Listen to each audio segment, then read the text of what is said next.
season versus Tilmorph and Tornado. And Tilmorph and Tornado, Order the Elephant, took them down in both of their games of their series, so I think the PhailGuys want a little bit of revenge. Yeah, this is really interesting too because we're all four of the people in this race are Super Metroid mains, so it's kind of fun to go head to head against people that have sort of the same side of the field of skills as you do. There's a lot of differing skill levels in this tournament, and it's really interesting to see how people who might be much more familiar with one game than the other balance that out with maybe their team member might be better at the other game, or there's a lot of different ways that we see people playing this. Yeah, exactly. I think for all four of them, Super Metroid is probably their stronger game. Definitely for Tilmorph and Tornado. Probably kind of balances out for Metroid MST and Lenofis in both games. They have a lot of experience in SMZ3 as a whole, whereas Order of the Elephant is a little bit newer to the combo randomizer.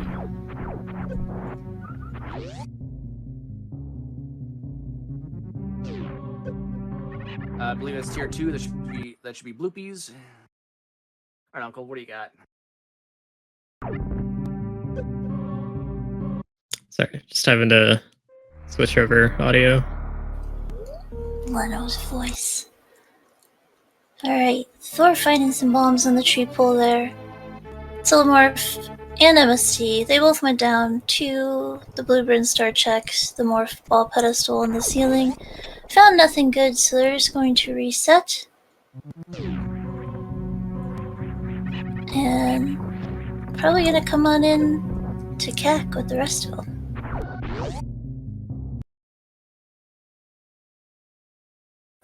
Nice tree pull for Leno too, of the red rupees, so that's pretty nice. A sword and sanctuary.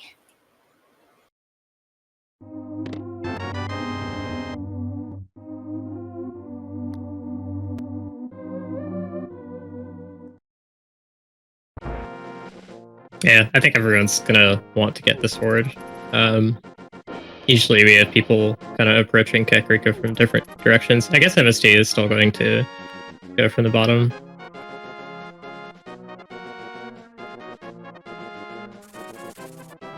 Yeah, and SMZ3 especially, the chance of you just getting more bombs in a chest is significantly lower than just in A Link to the Past by itself. So having that weapon is really useful, especially for upcoming like mini Moldarm Cave and things like that. The crab also 20 rupees. Leno is rich. He's got 800 rupees right now. Is that really 800? Because he just been sitting there farming the crab. Because they had 300 in Link's house. And then, yeah, it seems like he's just been... It looks like 800 to me. It might be, I don't know, 600. It looks a bit weird on the comm stream. Yeah, we can't tell. Somebody is going to have to let us know how many rupees he has. But this is a really generous rupee start for SMZ3, because of all the Super Metroid junk items being placed in the pool as well, like you said, you're just less likely to get the resources you need for Kakariko. We've got a glove in Blind's hut already, so that's pretty nice. We can check Back of Escape. We can also go to Zora with our glove and our full pockets. Yeah, so the glove puts Zora into logic. And the most efficient way to get there is still going to be the fake flipper. Even though that trick isn't in logic. But because the one check there is able to be accessed with glove, it's probably a good play for them at this point. One nice thing about co-op is that you send one person to Zora, and they might spend the money and just avoid the other person having to also spend the money if it isn't good. Yeah, I think when you're playing by yourself, you might want to put that check off a lot longer when you're able to do kind of all the checks in the area. But in co-op, you can just send someone away to do the dirty work. I have seen at least 2 power bomb packs already, so that's a good start for once they do find their morph ball. Yeah, starting in version 11, they made it so that Sphere 1 has to have a guaranteed super pack and a guaranteed power bomb pack somewhere.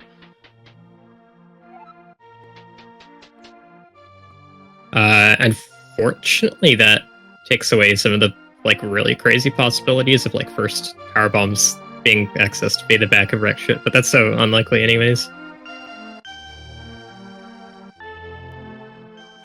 The question is, are we going to get a morph ball pretty early? Say maybe like a third to 2/3 of seeds, somewhere around half of seeds, get a pretty early morph ball that you can just go to SM, send one person there. Co-op opportunities get a little bit more limited if you don't have that option. Mm-hmm.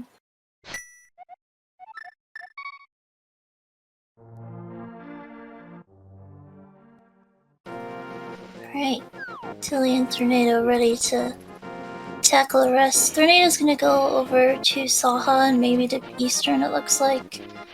Tilly's gonna go down to Mini Moldorm Cave and get the 5 items that are there.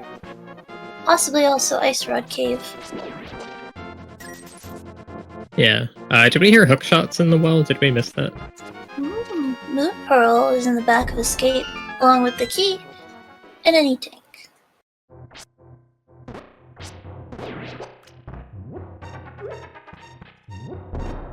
So early Moon Pearl. I mean, Moon Pearl doesn't have to be early in SMZ3 either. It could be buried in Super Metroid. Lamp.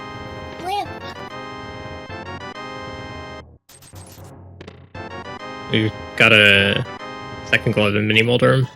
Wow. So Mitz Dark and access Pearl. already. Yeah, like so you kind of either start by getting Dark World access or you start by getting Morph Ball. Sometimes both. On rare occasion, it's neither, and you have a really dumb fishing around, like needing to get an ag requirement or something. Oh, Tilly just got crabbed on the way to Ice Rod Cave. Those crabs. Yeah, there are 2 hearts damage on Greenmail. Very dangerous place. Looks like MST is gonna go ahead and clear the front of Escape as well. He can do Dark Cross if he wants to. He has a sword, so it won't be the worst, but he is missing that layup that's at Saha.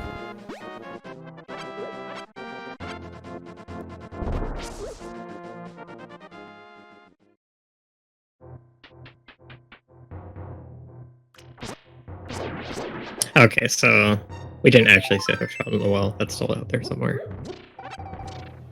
Yeah, I didn't think so, but trying to squint and see the items.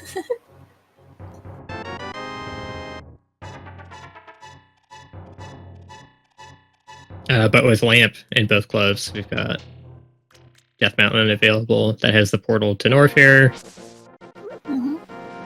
Really small amount of things you can do there without Morph Ball right now. Yeah, because the Dark World with their equipment as it stands can be a little rough. So I think I would choose to try and clear some of the Death Mountain and some more of this Light World as much as I can.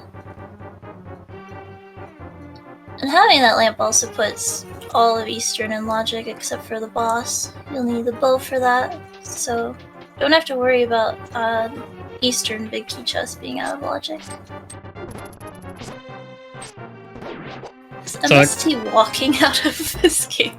That is interesting. Hey, he's got 3 bombs he could just use to Death Warp with Green Mail. Yeah, he's walking out to get to an enemy that would Death Warp him. I see. That's not a decision I think I would make. Like if I knew consciously that's what I was doing. So my guess is like he thought one of the enemies in the earlier rooms would respawn. I think in his position he could have just like laid 3 bombs. He has a lot of bombs and he has a lot of money. But I don't Yeah. know what the timing would be. Either way's fine. Got the job done. He is gonna attempt the Dark Cross, which can be a little scary. Definitely the sword helps. Leno is gonna get to Ice Rod Cave. I don't think Tilmore came back for this. It's just a heart piece, though. Yeah. Leno's also going to chain this into a fake flipper, presumably. Having the Moon Pearl as well lets you get a water walk to be able to check the waterfall cave chests because of some weird link state shenanigans that gets checked when you leave the underworld because of Moon Pearl. Just 10 arrows in the Dark Cross. To nothing great. An escape other than the Moon Pearl in the back. Looks like Thor is going to check Dark Cross as well. He has a lamp though, so he'll have a good time. Yeah. So if Lenifus finds something on this path, I'm just kind of interested in what it means for Order of the Elephant, because with Tilly dying on the way there, there's kind of not the greatest opportunity for the other person to route it, I guess.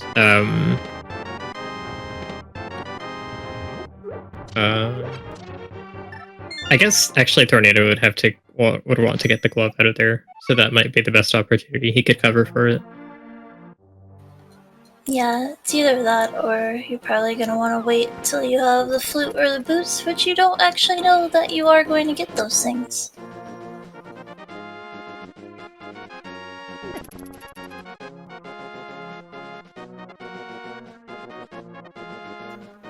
Tilly no doubt gonna get his lamp, because lamp is the best item. Waterfall Cave for Leno, nothing too great. Yeah, the Zora check-in logic here, though, is good to get out of the way, and it's good to get all this flipper knowledge out of the way as well. Even though most of these things are things you might not need immediately, the Zora item could be. Oh no, it's half magic on the ledge. Leno's not going to be able to get that. Oh, that's fine. That's just half magic. No! It's not going to be a big deal. I was thinking about it, and it's kind of like there are so many seeds you play, and you want like all these safeties, like half magic. Okay, just an E-tank on Zora, so nothing doing there. But like in like half magic and powder, like red mail and stuff, and it's like you don't really need them like most of the time actually, but I think it makes you play like more confidently and therefore better. I think, like, for me personally, sometimes those items make me play more sloppily, because I know I can get away with getting hit. I think everyone's different how they approach it. But also with co-op, if those items are not in a good place, then your partner probably isn't getting them, and different seeds can make the amount of safety items you get really uneven. MST's got to be careful with the Garudas. They do a full heart.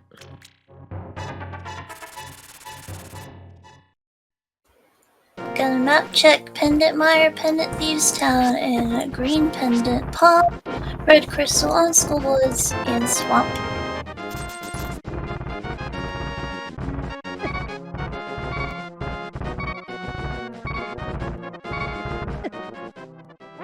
No, Tilly. Exodeath on Death Mountain, so aptly named, but luckily he's got the old man save, so he'll be right back where he was. It's one of the least costly deaths. Lena Ori dipping his toe into the dark world. He's not scared.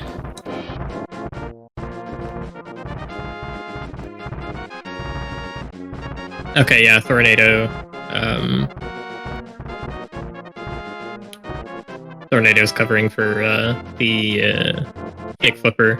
I didn't see if he did Ice Rod, but he's at least doing the fake flipper that Tilly couldn't do.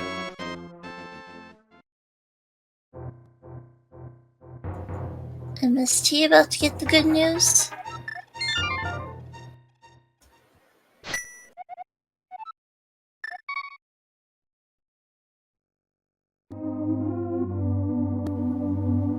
Not much in the main village, some more power bombs. Interestingly, Leno's not gonna go into Thieves Town yet. Not gonna commit to that dip yet.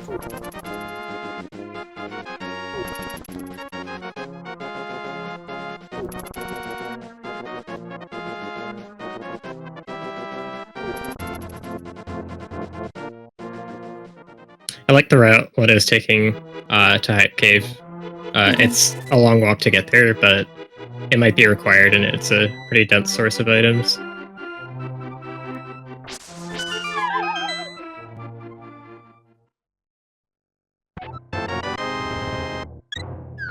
Although I think the checking front of Thieves Town is also good here. Really, anything that gets you more information for your partner in as short of a time as you can is good. It'll help inform what their next move is. I don't think I've ever seen a 15-minute Smith chain in an SMZ3. I do like the Smith pickup here because he doesn't have flippers, so he can't really chain this into pod. There's not a lot that's better for him to do right now.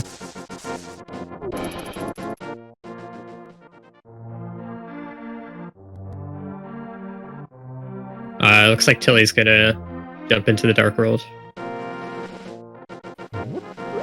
Nice, I like this. I'm really curious about what's in Thieves Town. It's a pendant, so they might not have to worry about full clearing it, but especially in situations where there's only like one actual item in the front four, it's very tempting to go to the back.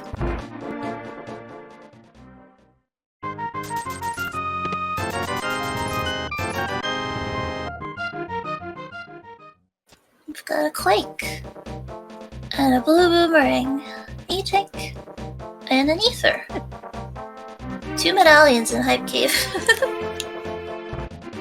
That's pretty good security as far as predicting whether you'll be able to enter Missouri Mire or Turtle Rock.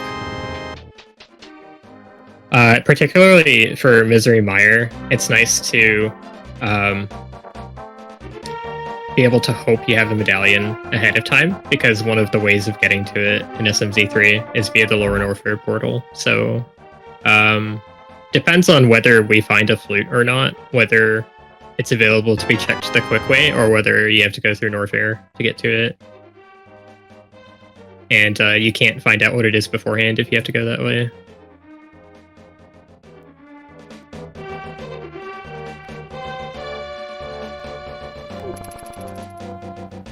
The other side of that, too, is the fact that Mire is one of their pendants, and it's very likely they have one of the medallions, so they might end up making a dip. Ooh, was that hammer on the Smiths? Oh, that's huge.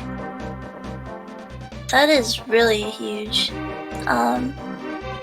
Actually forgot about the Mire being pendant. That takes some of the bite out of it. Well, hopefully either Tilly or Thor picks up the Smith. I know Thor already got the big key.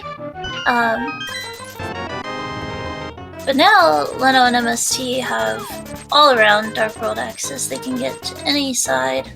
Don't have to worry about anything.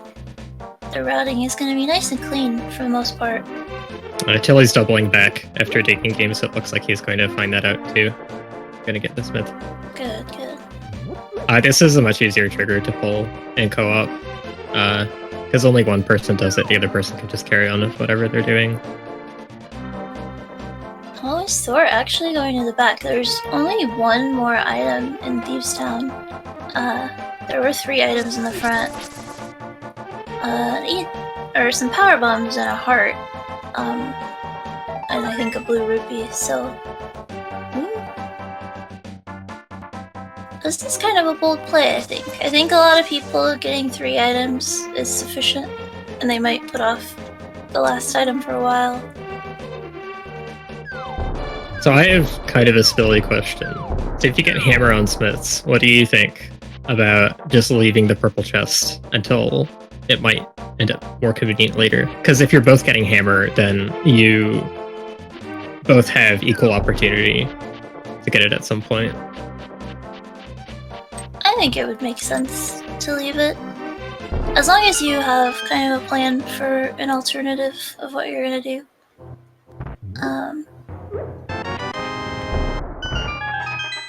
There's no dungeon that's really, like, open? Fully? Yeah. Has anyone Except checked out Thieves' Town? Skullwoods Oh, no. at all? I don't think so. I don't think so. Yeah, there's crickets in Thieves' Town are no joke. Also 2 hearts of damage. I wonder if Thor will actually leave Thieves' Town once... I guess it depends on how far he gets once Tilly tells him where the hammer is. Because, like, he could be doing this and the last item could be in a big chest.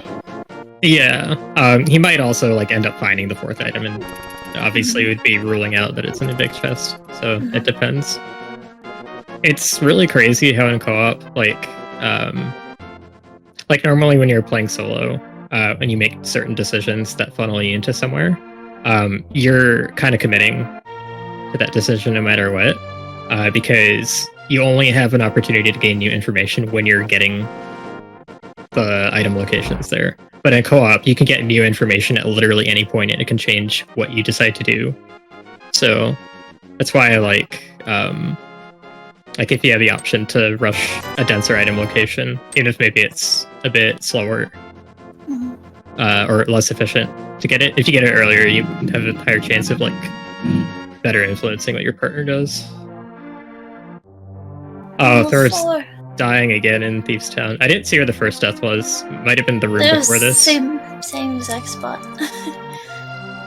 Oh, that's rough. Okay, so he's leaving. Bail, which I think is a good thing because Leto found the compass up there, so that would mean, like, if the small key is with the maiden, there's good odds that there's the last item in the big chest.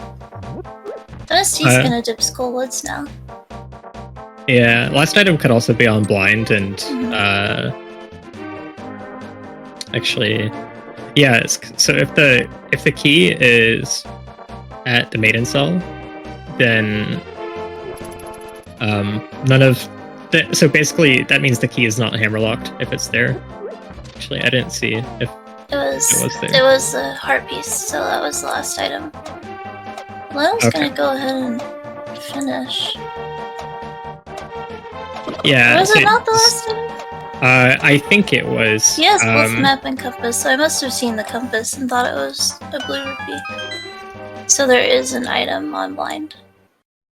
Oh, okay. My bad, I'm sorry. Oh. Mirror on hammer picks. Let him not check hammer picks. Okay, well, no, so, the thing is, like, you have to go back to the Dark World after you get your hammer from the smith.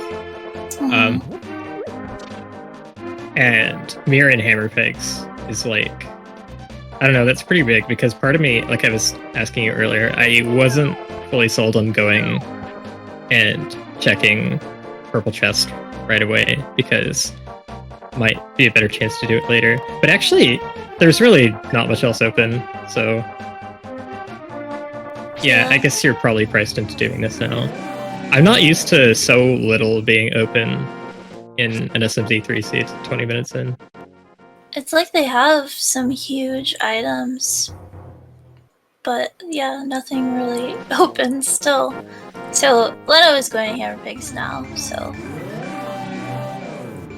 And now, purple chest will be pretty easy. But yeah, like mirror is something that I would probably want to have before I went back there.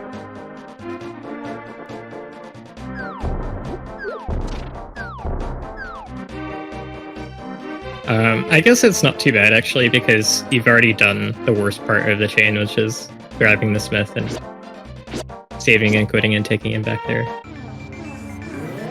You don't like the smith? You don't like hanging out with him?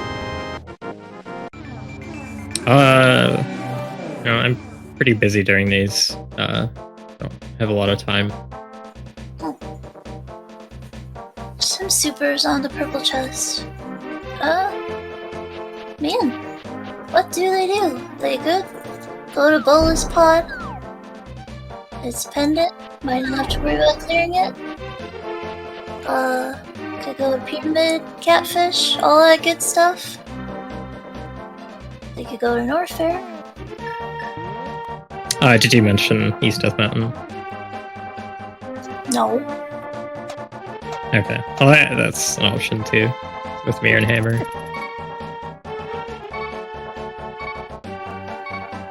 Be careful, Tilly.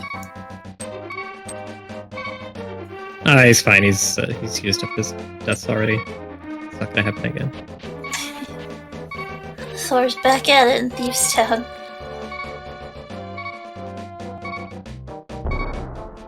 That really surprises me since they have the hammer and the mirror, and the combination opens up quite a bit. Like at some point, especially if you make a mistake somewhere, there's a point at which being too thorough is gonna hurt you. The book, right when they just left, the ability to check the Balmos tablet. Thank you, game. These items are coming kind of like 1 or 2 steps behind what would be ideal for runners, it seems like. So this adds like half a check to Death Mountain, because you still can't actually get it without a second sword. But it adds slightly more information in that direction.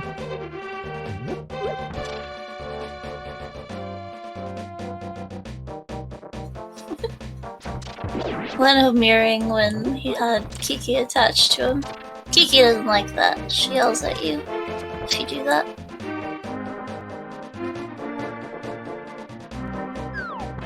Well, Leno's gonna do his favorite play, going right to Pendant Pod, it looks like. I guess Maniacal probably has to deal with Kiki yelling at him a lot.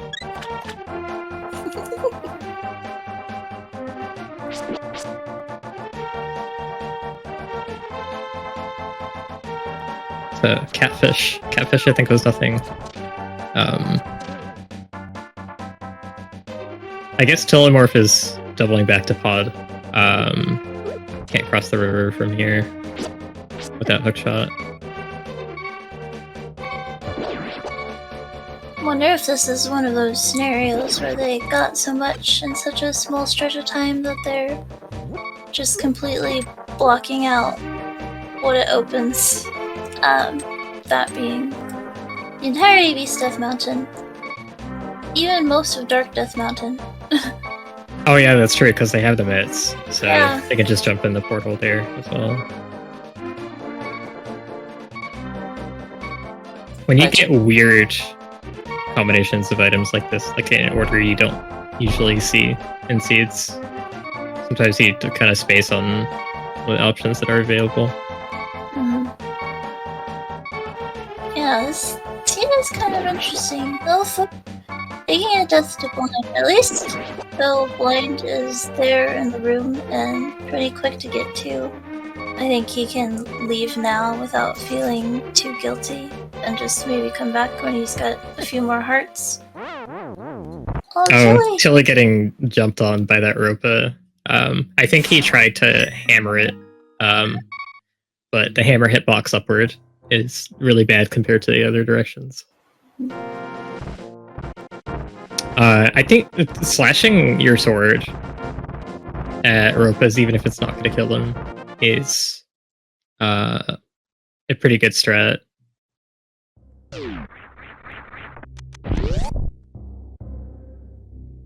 Like, you can leave the Ropa alive, your main concern is just getting it away from you. So Tilly popping in to the high jump check for the E-Tank. It's the only check that you can get here without Morphball. And you have to... You want to kill the Nova before it goes off screen, because without Morphball you can't chase it down. So you have to wait for it to crawl all the way around the room if you miss it. Tilly, why? What's wrong? Yeah, I'm not sure where he's going. I kind of expected him to continue that path up the mountain. I wonder if they just don't realize for whatever reason. It looks like that's where MST is gonna go. Yeah, Order of the Elephant not realizing that East Death Mountain is an option might be true, because I don't think Tornado would be spending that much time for one item in Thieves Town otherwise. It just doesn't make as much sense. Yeah, I agree with that. Taking a death warp here in Skull Woods after finding a bunch of keys. Okay, so Till is going back in that direction, and I think he knows that there's things he could do here. I mean, even if you're just thinking about like one of Hammer, I mean, if you're just thinking about Mirror, that still opens up Hera, which is full clearable with the lamp. This is where MST is right now. And a crystal.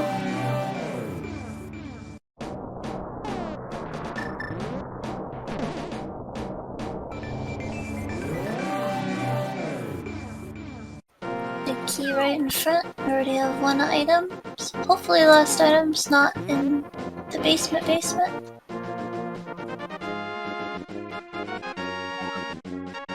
If you get one item at the start of Hera, usually you're pretty hopeful that the second item will show up and not be in the basement.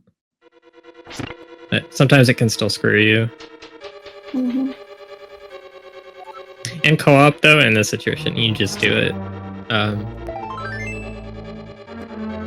It's harder to justify skipping things that are on path.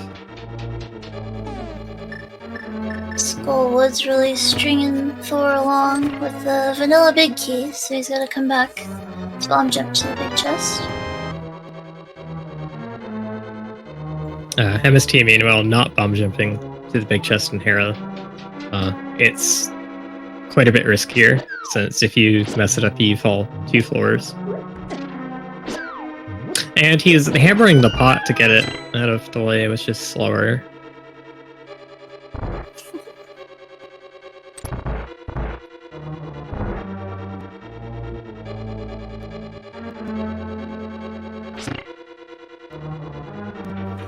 Where is Thor going now? Do you think he's taking this way to go pod? He must be. Oh no! MST! Middle hold.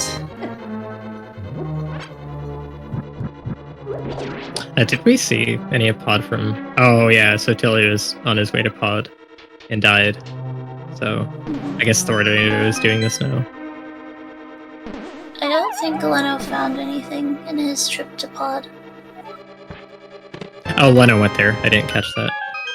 And we're down to the item having to be on Waldorm. So brace yourselves. MST, use the ham. Thank you.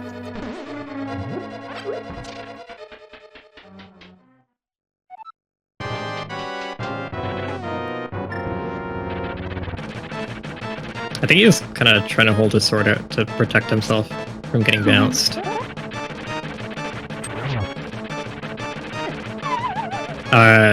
Tilly taking a fall. So the unfortunate thing about Fighter Sword here is that Fighter Sword spins don't do extra damage, unlike world bosses.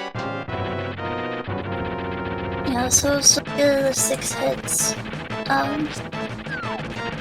I would prefer to use hammer. I like using the hammer too, just because. Oh no, Tilly's gonna get an enrage because he did his first hit with the sword. Oh, we got him though.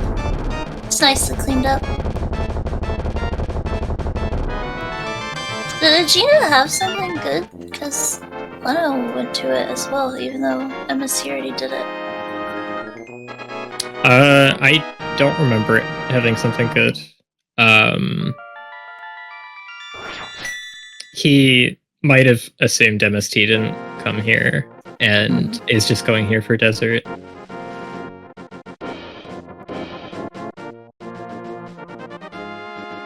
Desert is full clearable provided there's no key on the torch.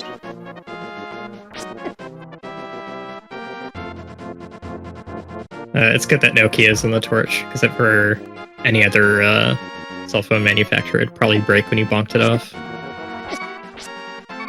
Dilly! No, run! Abandon the spiral. That's an unfortunate dead rock placement. It's not worth it.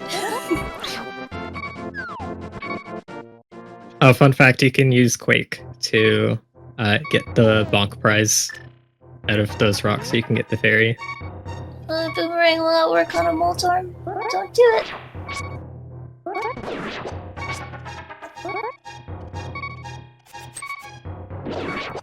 Alright, getting that juicy paradox check from MST. Well, Leno got a map.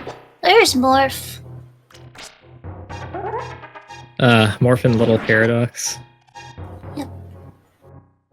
So we started calling these Little Paradox and Big Paradox because the spoiler log says lower and upper, but it accounts for the backwards entrance nature of the Paradox Cave, and it calls the room up top the lower one, and the smaller one it calls the upper one.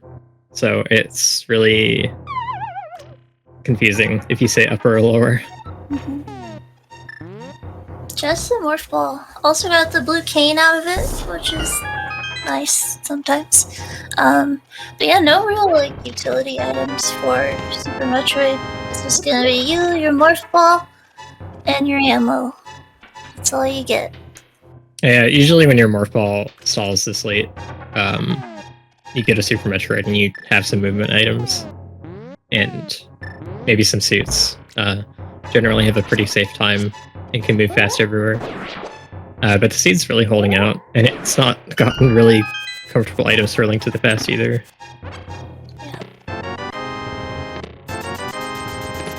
It's Bombos there on the floating island, our last medallion.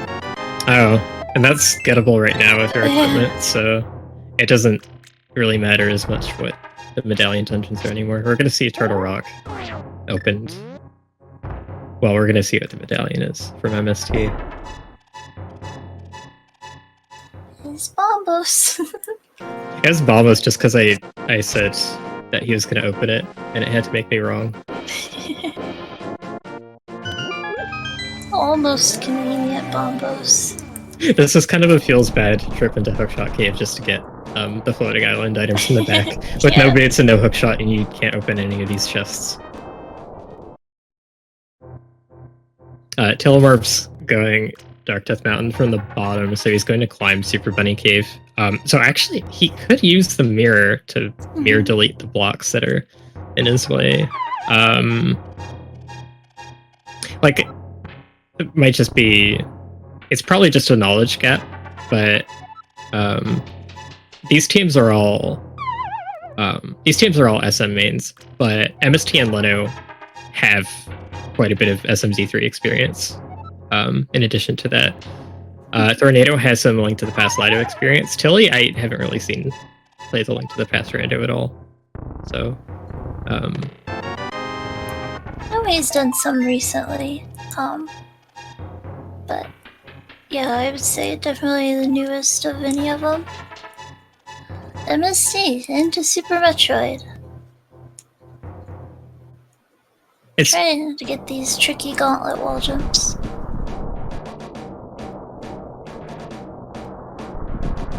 okay. You got up. You have to do delayed wall jumps for those. You want to jump a little bit after you see the wall jump post, so that you're a little bit further away from the wall.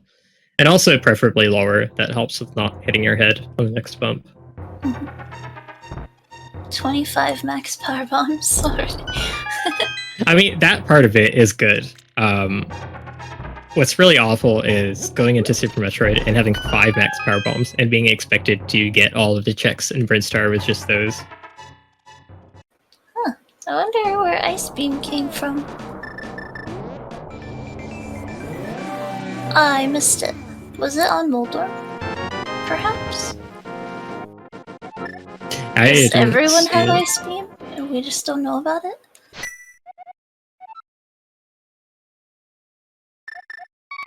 I guess we'll see soon. That's not something you can see in the menu while they're doing Link to the Past stuff. Be careful, Thor. Those will do hurt. Don't do it. Maybe it was in Super Bunny, and it just spaced on it. Oh, Or maybe it was missed Fronto the shot. Gauntlet. He had it before he got the Frontal Gauntlet item. Okay. Gets a bottle at Terminator. That's nice. Okay, it wasn't in Super Bunny. It was somewhere earlier than that. Maybe it was in Paradox. Tilly choosing to go through to Norfair first. Oh, nice Kago from MST. Hey, Kago. Using the uninterruptible morphing animation to go through the enemy that maneuver is named after. Or, no, sorry. The enemy that got the maneuver named after whatever words. Ice wasn't on Moldorm, so maybe It was apparently a lot earlier in the seed. I think that was bombs. Morph ball bombs under the bridge. Oh. Prince Star. Which is great for saving power bombs, although we don't really need to do that. Yeah. But it also lets us infinite bomb jump, which is one of the forms of can fly. Ooh, Pegasus boots. That early supers from MST. Really nice find there. Makes desert clearable. If it wasn't already. I'm assuming it wasn't already because Leno didn't clear it.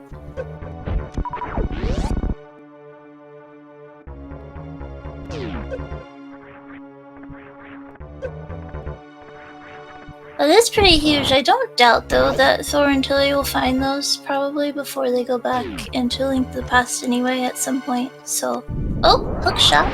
Oh, nice save on the caramel jump. That was so good. Oh no, the reserve tank, the sworn enemy.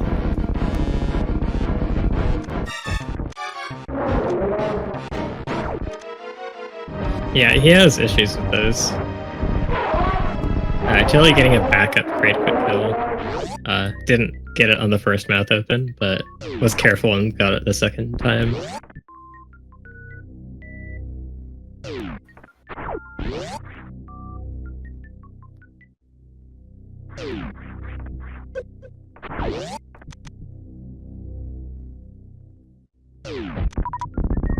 Yeah, I don't know where Ice was, but Tilly either doesn't have it or he turned it off. I think he doesn't have it.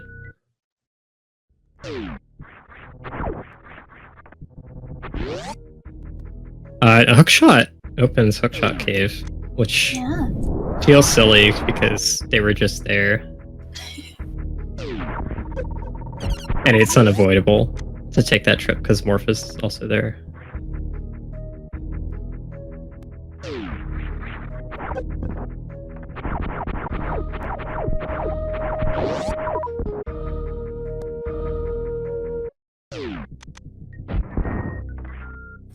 Grappling beam at Mission Impossible from ST.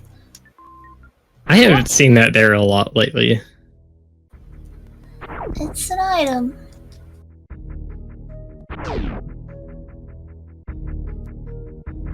And he picks up the small shield. I think we've already seen one shield on a race game that nobody picked up. So grapple doesn't logically open direction in this, because it's just by default in logic because of CWJ. But it does, under these conditions, it does open up X-ray. Because we don't have enough E-tanks for our like supplementary ice and bombs and stuff to count as our access to X-ray. I actually forget what the exact logic is for X-ray in SMZ3. It's like slightly different from SM Rando League. In terms of which item sets it'll let you do it with. But in hard, we don't necessarily need grapple or space jump. So it's nice that they have it. It makes it very painless. Maybe Ice was at Aegina, and that's why Leno went for it. Because Thor and Tilly haven't been that way. That is my conclusion. Ice is at Aegina. That kind of makes sense, I think.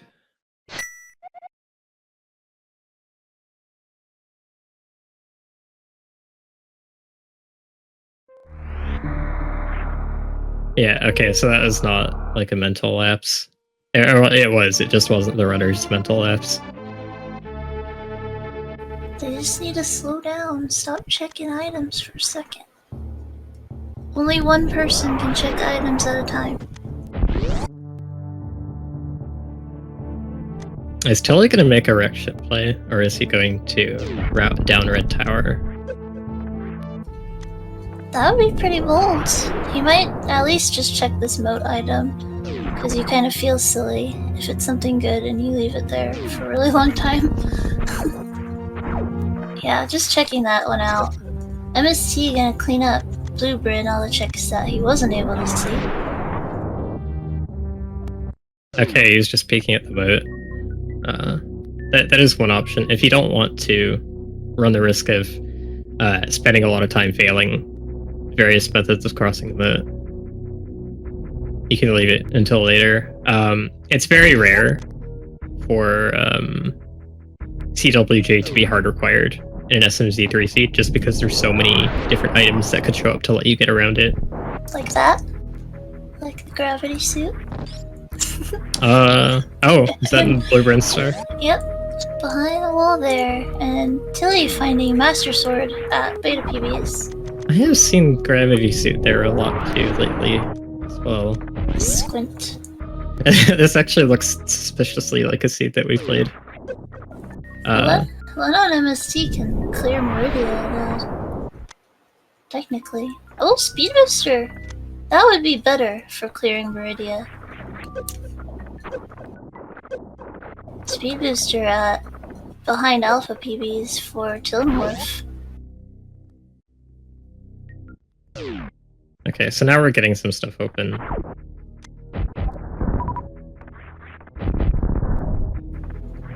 That's getting to kind of one of those times where it's like, oh, there's too much open. Where to even begin? I think too much open isn't too bad in co-op. You can send people in different directions. It would be great for Tilly if he manages to route Blue Bryn before Pink and Green Bryn. He'll be able to catch Waterway in one trip. And even like Climb Supers could do. Doesn't have the greatest loadout for it without Ice Beam, but doable.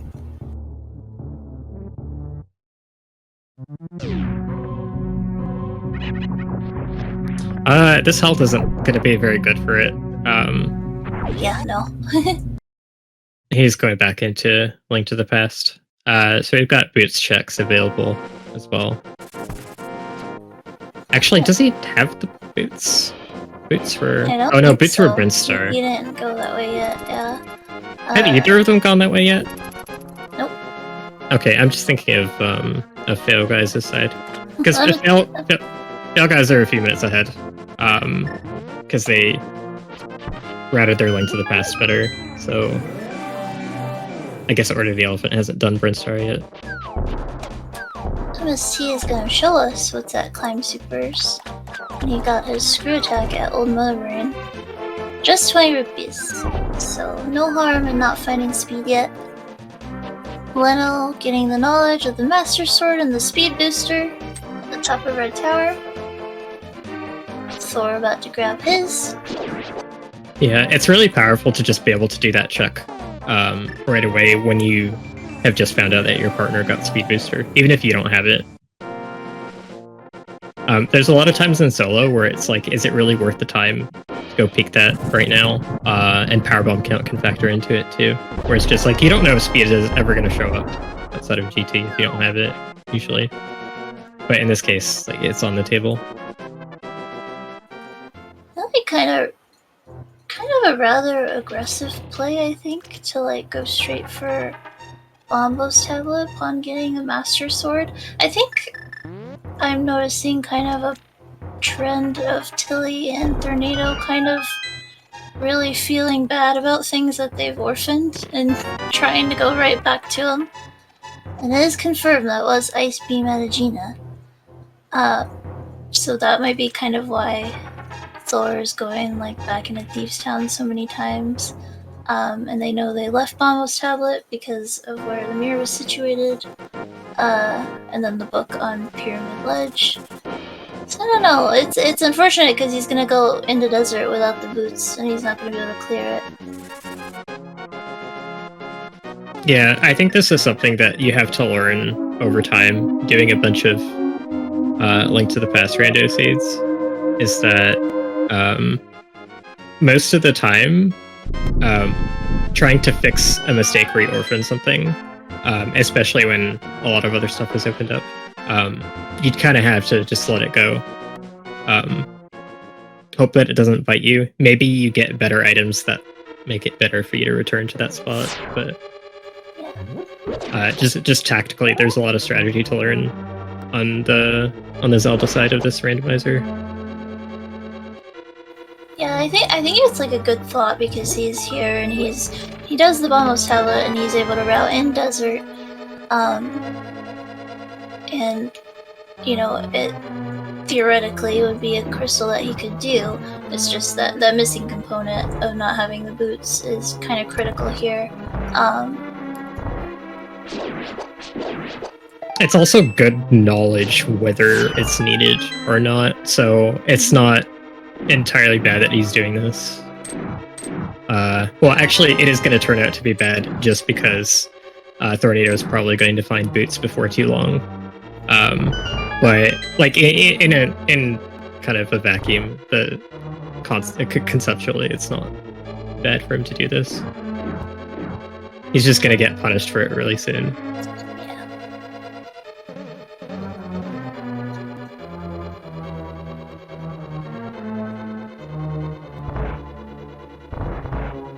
And kind of like that too. Like I think an experienced Link to the Past runner, you know, that they would get the small key in the map chest and then go to the right side and not get the big key. They would know that the big key's on the torch without having to go look. So that's just the kind of thing that's going to come with more experience of Link to the Past for Tilly and maybe for Thor too. But yeah, Telemorph definitely the most new to A Link to the Past. I do like to mention some of these things so that if they go and watch back the race, they might learn stuff. Maybe they'll know for next race.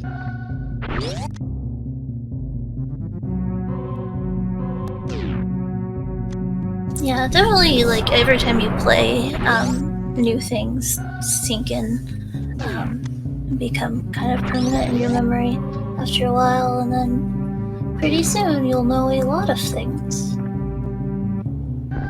MST taking on Fantoon. Thor got his gravity.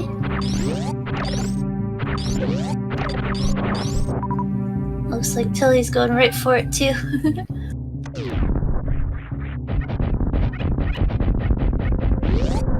But yeah, like you said, it's not as harmful in a co-op situation. Because you've always got your partner as backup and you're always, you know, giving your partner information, and that's the most important thing.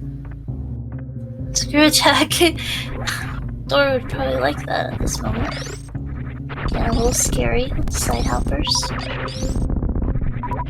Yeah, I know he's got gravity, he'll be fine. Like, you're allowed to not have any health if you have gravity, it's fine. Yeah. Accurate. And we're gonna get a double waterway. Thor's gonna have a faster waterway. He is very, very low on health, so it's good that he... Well, he's got gravity, so he can just run straight through it. He doesn't have to spark. Yeah. But in most like major minor SM randomizers, if you get speed early, you probably don't have gravity. You're probably shine sparking this. So I can see why that was his first thought. Actually, he's still kind of under that impression because he's farming health. I kind of expected him to just run. Yeah, he'll be fine if he just runs. It is the flippers back there. We already saw the early flippers checks, and there wasn't anything good going on. So, I mean, Ice Palace is open now. You want to go to Ice Palace? I bet you do. Ice Palace, Bombus, flippers. Yeah. No Samaria, which Swamp. is kind of. Yeah. I mean, no Samaria is like. You're still getting information in this mode. I think it's better. It's less bad to do ice without being able to do icebreaker in co-op. Or a lot of things are less bad to do in co-op that would otherwise be risky. It's kind of the theme here.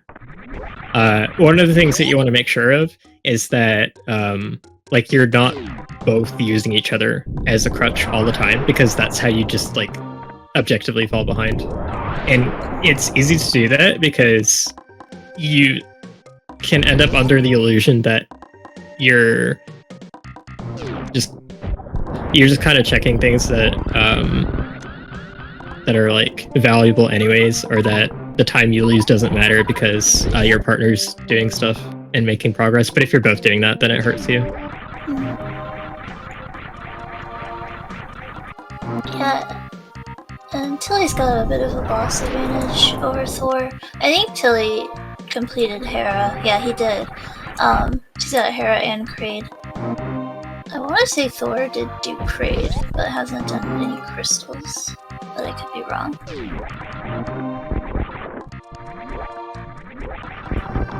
Wreck Ship E, just some bombs.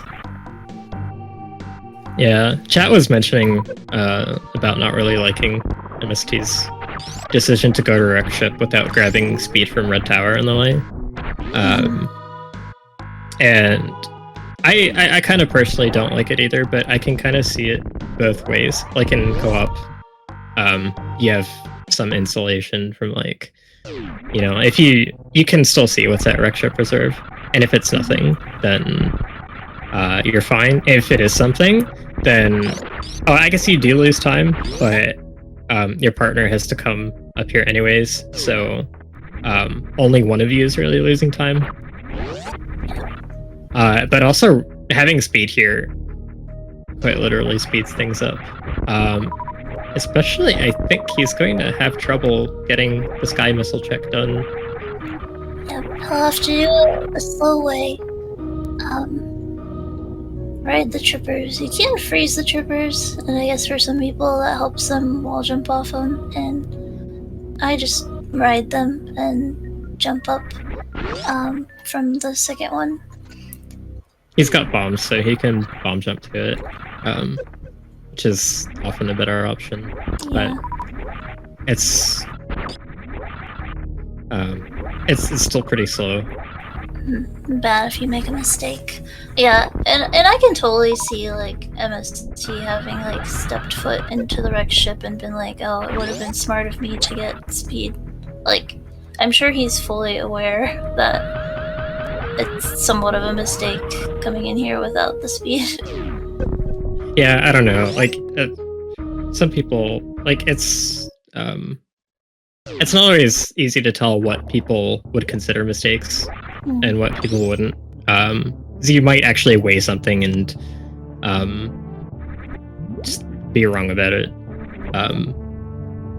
Because not everyone has like perfect timings on everything. And some of it is like probability calculations too. And that is Hookshot for Tornado. Nothing at the wreck ship reserve, luckily for MST. It's also like, you might intend to go out of your way to get the item and forget because it's not a route that you'd ever normally take when playing a randomizer.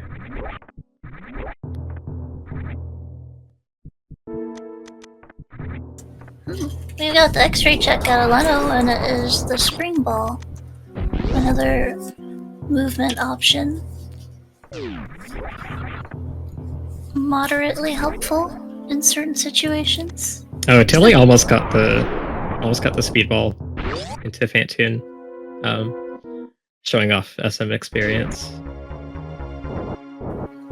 Yeah, I know Thor and Tilly have worked hard a lot recently on getting their times down in like vanilla category stuff, and then also joining the randomizer tournaments and such. They are really good category runners. I know that for sure. Yeah, they both have sub 50s in any percent. MST and Leno do not. MST and Leno have a lot more Rando experience. That showed. That shows in general, even on the SM side of things. Although they did lose their matchups to them in SM Rando League, but kind of the ways that it happened. We had a lot of crazy moves in that. It was kind of weird.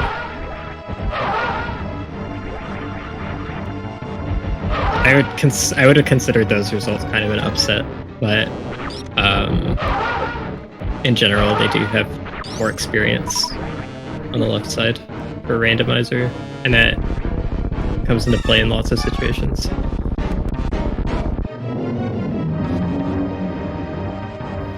Yeah, I can't remember what. Ooh, I spot a space jump at Crab Supers. That's nice.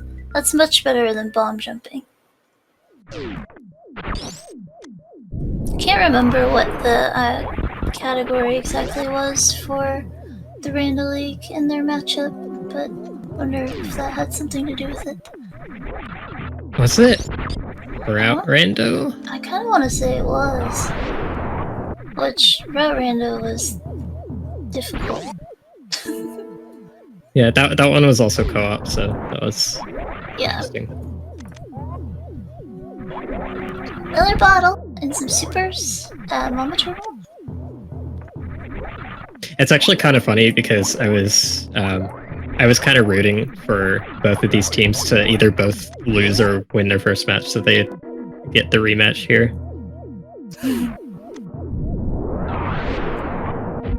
I know MST and Leno really wanted the rematch.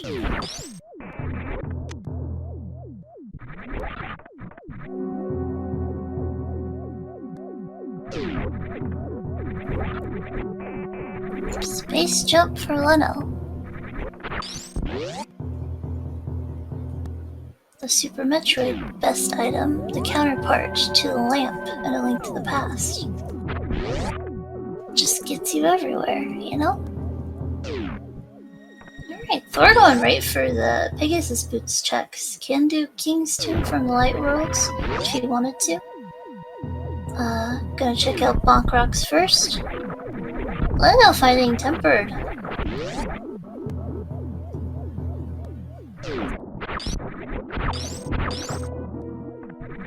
Space Jump is really good in Meridia with this item set, because underwater you can just spam it. It has a lot less cooldown in Liquid. Usually, like in most cases, it's more annoying to not have high jump than to not have space jump.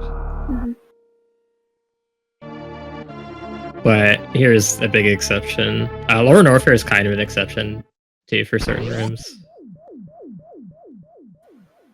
2 blue items at the boots checks for Thor. Got Blue Nail and the Ice Rod, actually at Bonk Rocks. As long as Leno and MST don't forget those things exist, they will not have an Ice Rod hunt.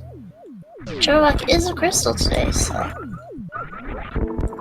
And just almost clearable.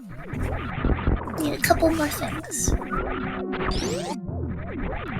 Yeah, we still need a Fire Rod, which, in really weird key layouts, you can get that buried in Turtle Rock too, but you see it a lot less often.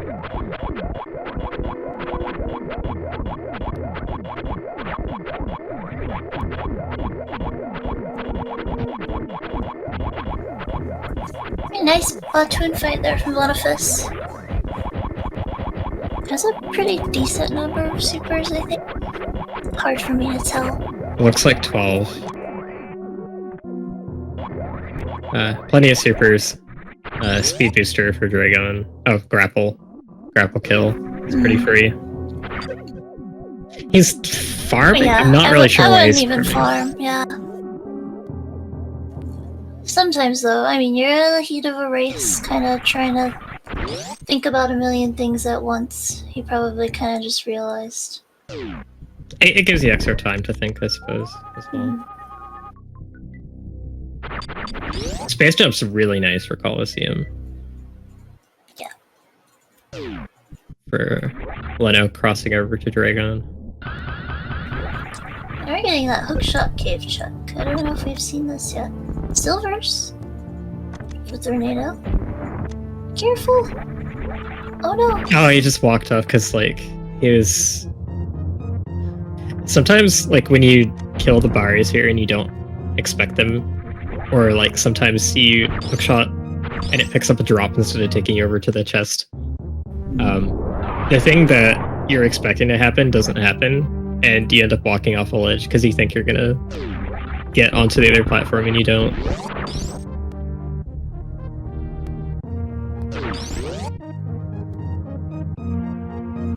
Now, getting some shine sparks in. Dragon's not being nice with the goo. We've got a goo from the left side, which is some people struggle with doing grapple kill from that side. It looks like he's not really entertaining the idea at all. It would have been faster with the kind of fight that he's having, though. Yeah. Even if he had to wait and get the top turret. That's kind of how I always played too. I think it's kind of an old school thing, like, I don't know why some of us think that grappling on the right side is impossible, but that was the impression I always had, and I always lived that way, so maybe Leno's living that life too.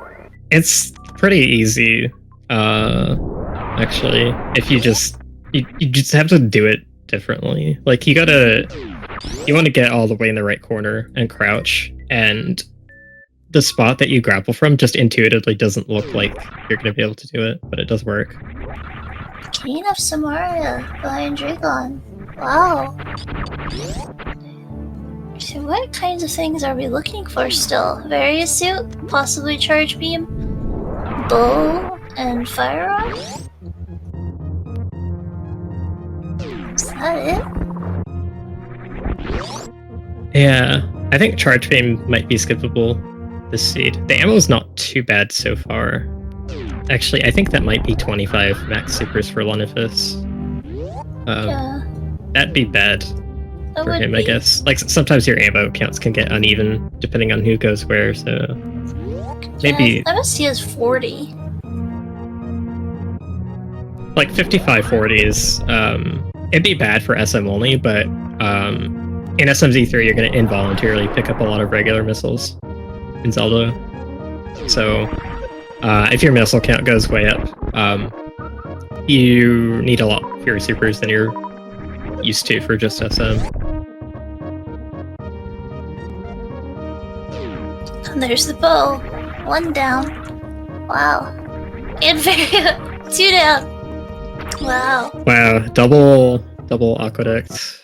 Fire rod for go. And ammo or charge. Wow. Tornado's in swamp. I know. Chat was calling for the swamp play. They didn't like my ice palace idea. Can't imagine why not. But that is a crazy aqueduct, and that gives them a lot to do on the PhailGuys side. Or the elephant still has a good amount to do, but Potentially all the Zelda options were wrong.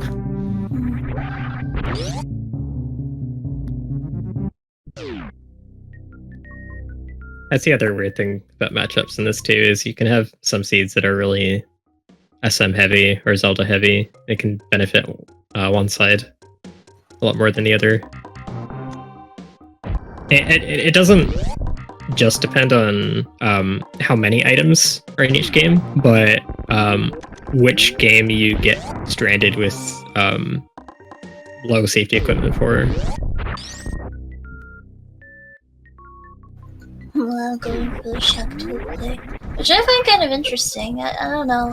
When I see Bo and Varia, I'm not interested in Sheptool anymore. I was never interested. But now I'm extra not interested. MST gets his silvers for his non-bow. Oh yeah, the PhailGuys do need to get their ice rod. So a lot of times when you get boots, kind of like, especially if you're just playing Link to the Past, the first thing you do is save and quit to Sanctuary and get those bonk rocks checks, but SMZ3, it can be easy to kind of put those on the back burner in favor of other things.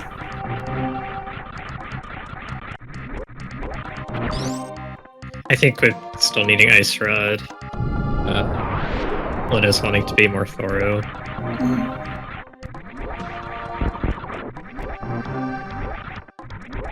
It makes sense too, gives his partner a chance to catch up a little bit, because he doesn't have all these nice items that Meridia brought to the table. He is gonna also dip Swamp though. Solar is actually in left side Swamp. It's a bottle for his troubles.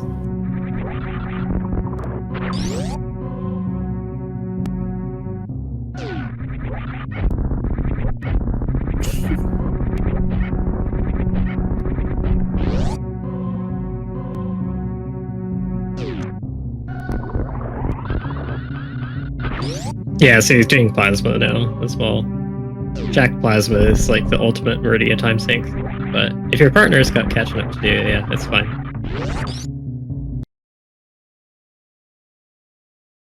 Yeah, this ensures that MSD can come into Meridia, check those select few items, get in, get out. Doesn't have to dilly-dally.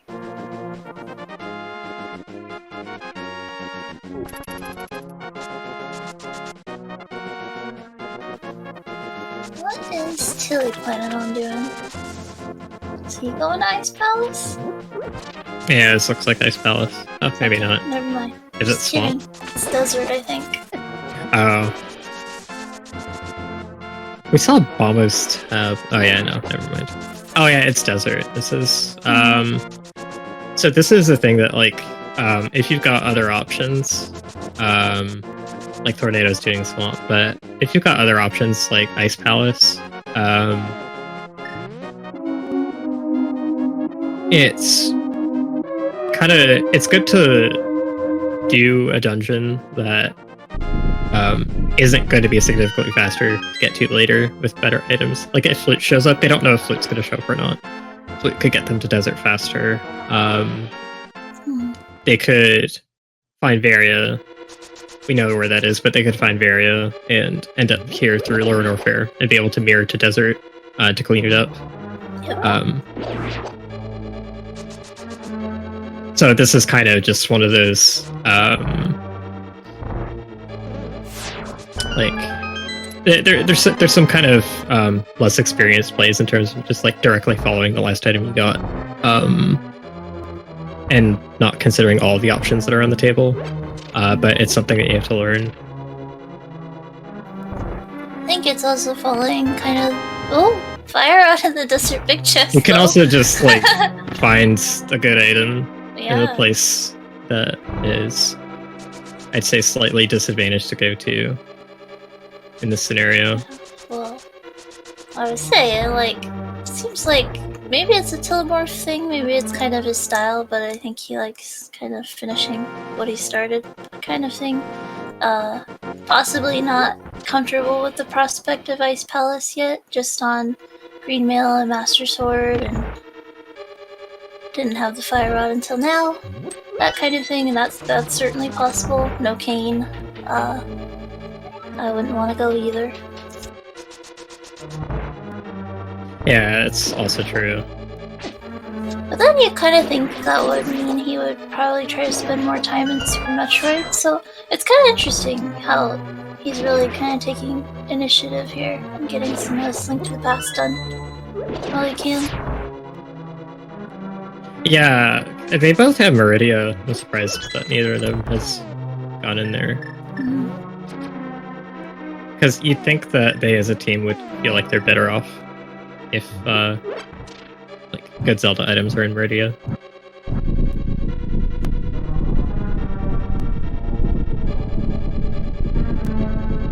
I also don't really know what their evaluation of PhailGuys is like, because like they know each other from SM Rando League. They could also be thinking that their opponents might have similar struggles in Link to the Past that they expect their SM to be their main game. Nice double kill on the last two Limos with the fire rod splash damage. That was nicely done. Kept his distance. Was being careful there. Very well done. I hardly ever see like a double hit that queen on the kill hit. Someone's going Ice Palace. And spoiler alert, it's the guy with the cane. Leno. Taking a dip. Thor peeking the pyramid item, probably out of muscle memory. I'm sure he was told it was the book that's there. Yeah, it's another like movement that's hard to break out of. That you wouldn't do in a randomizer by yourself.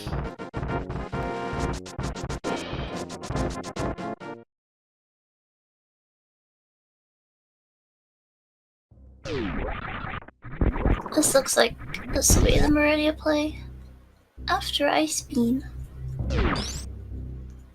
But yeah, he kinda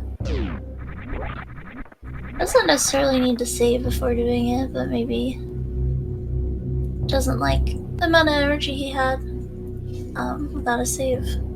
If you take a portal in SMZ3, you automatically get a save at the ship, so it wouldn't be like the end of the world if he did go with it and end up dying to the heat damage, but it's kind of funny because it's like the only way to get a save at the ship that isn't at full health. That's true. Never thought about it that way.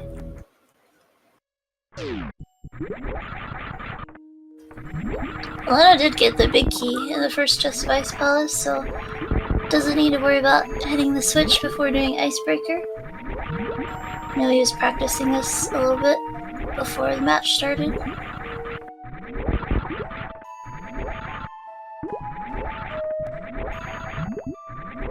One item so far, I think.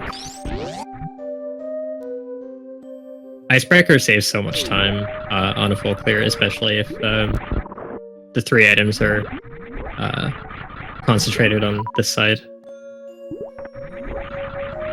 There's 2 items. I think the previous chest had bombs.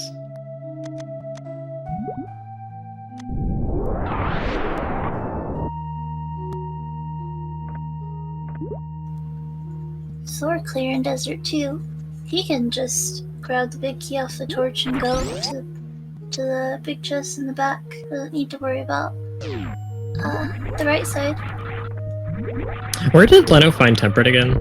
I forgot. I guess I'm sure it was in Meridia. Yeah, it was at the beach. The item in the full scroll in Yellow Meridia. That gives Telemorph 40 supers. Getting closer to good enough ammo, but still not quite.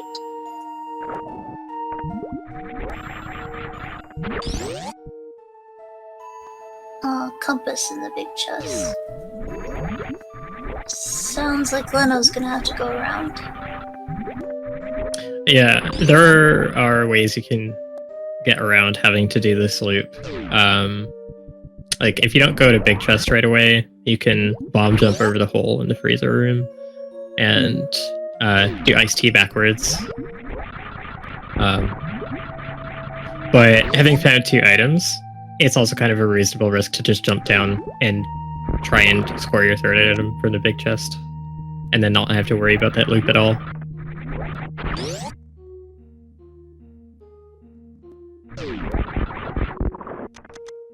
I wonder how long it will take PhailGuys to get back to Desert. Maybe not before too long, since they did find Varia, Lower Norfair completely open, and that's the time it would make the most sense to hit up the Mire Shed and things like that and mirror in the desert. Yeah. MS2 is gonna have to go get his Varia for him to do that play. Leno's currently a bit occupied. I guess Leno's gonna be finished with Ice Palace pretty soon.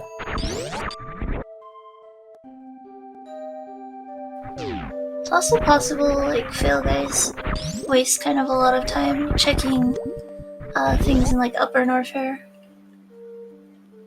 Whereas, once Tilly is done here in Meridia, will they be in good mode? Well, we still need a... Where was the bow again? Right there. Aqueduct. Right. Okay. Bow and Varia. Okay. Yeah. And Tornado has the Ice Rod, so they know where that is. They're gonna know where the cane is. Oh! Oh no! No! Oh, that's pretty bad. Cold Stare Death? I didn't see if you made it to the fight. Yeah. Cold Stare Death. So a good few minutes to get back to him. I kind of forgot about go mode. Yeah, this is going to be an ammo mode, I guess. 60-40 isn't terrible. Well, it's terrible if you're really close to endgame, but they're not. There's still a lot of game left.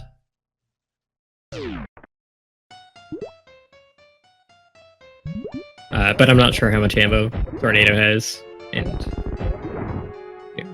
disparate ammo counts between partners may be significant. Tilly's got to be a bit careful with this Batoon fight.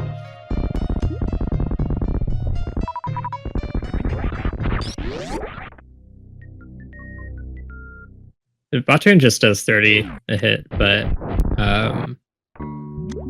with Screw Attack, your iframes getting cancelled from Screw Attack, you can actually get double hit by Batoon's overlapping hitboxes.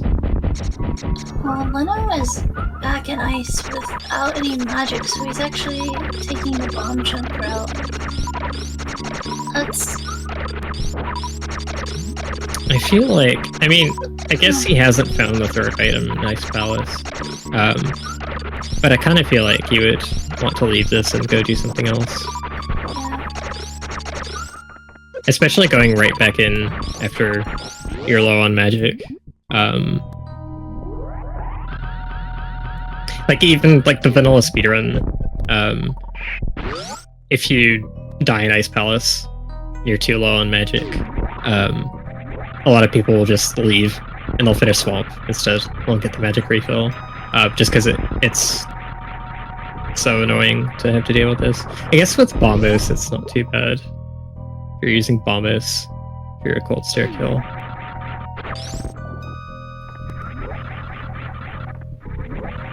So if he goes in with his health as it is, he can only take one hit from the puffs. He's still got a key, so he might go into the right room to get some hearts, or he might not. I guess he was hoping for like a really lucky drop on that Ari.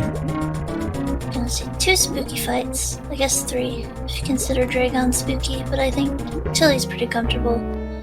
Mafia. Tornado's got blue mail on this Moth. That isn't too bad. Yeah. It's still Moth though, and the spikes will do 100 damage no matter what melee you have.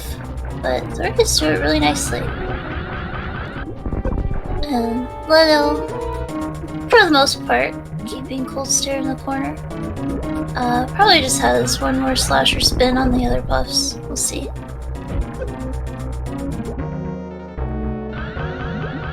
Yep. Gets his revenge.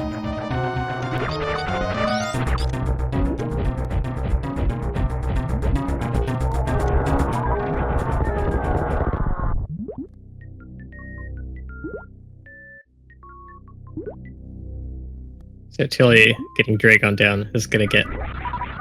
They're gonna get knowledge of Kayn now. And I guess that's ammo mode. Yep.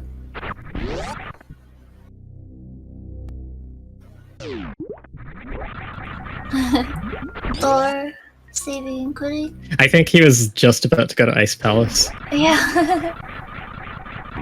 Change of plans. We have Kane. And Leno running right by the Block Rocks check. It's possible he's gonna go ahead and go in the Dark World and do the loop so he can get a Graveyard Ledge included in that.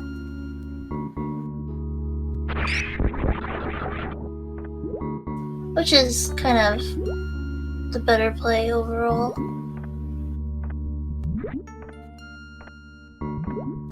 Tilly visiting the Ohms. I hate doing these jumps over the Ohms, I'm very bad at them. There's gotta be a secret that I don't know. You're aiming down when you do them, right? Yeah, at least trying to.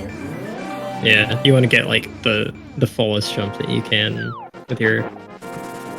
with aiming down to shrink your hitbox as much as possible. Leno getting the gold sword on Sick Kid. That might have prevented his cold stare death. MST going for the grapple quick kill. Nicely done.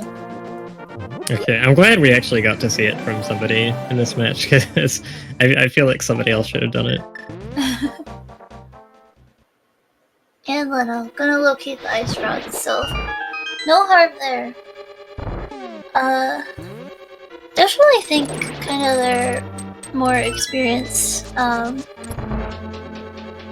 A Link to the Past could catch them up, even though they're gonna be a little bit behind on their go mode. Or their ammo mode. They still don't know where Fire Rod is though. So we'll see how soon they get to that. The Tornado has 4 crystals done, which is pretty good. I still think he might have...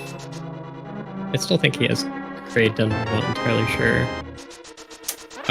But he's definitely behind on SM bosses. But he's in pretty good shape for, like, he's not really been wasting time. Yeah, doing a good job, and he knows exactly where to go here in Meridia. Tempered and Silvers is just fine. They won't be looking for a sword. Oh, Leno only had green mail. I was confused because he's blue, because he's Sonic. I'm actually noticing, like, I feel like Tornado's moving a bit faster now, and you see this sometimes from people that have, like, a larger speedrun background than they do for a randomizer, is that they'll get more comfortable with their movement once they're kind of in more of a go mode state where they know exactly where they're supposed to be going. They don't have to think too hard. Yeah. I think Leno's gonna check Pet. What are our pendants? Fire, Thieves Down, and Bullets. Yeah, Fire Rod could theoretically be on Pet. I guess I'm surprised that nobody on that team is going Lower Norfair. I guess the plan is for MST to do it after he's done Meridia. So let's see. Who is... So Leno's behind, actually, on very slightly, because he doesn't have the Phantoon kill. And he's only got 1 crystal, so actually Leno should probably have been doing Lower Norfair during this.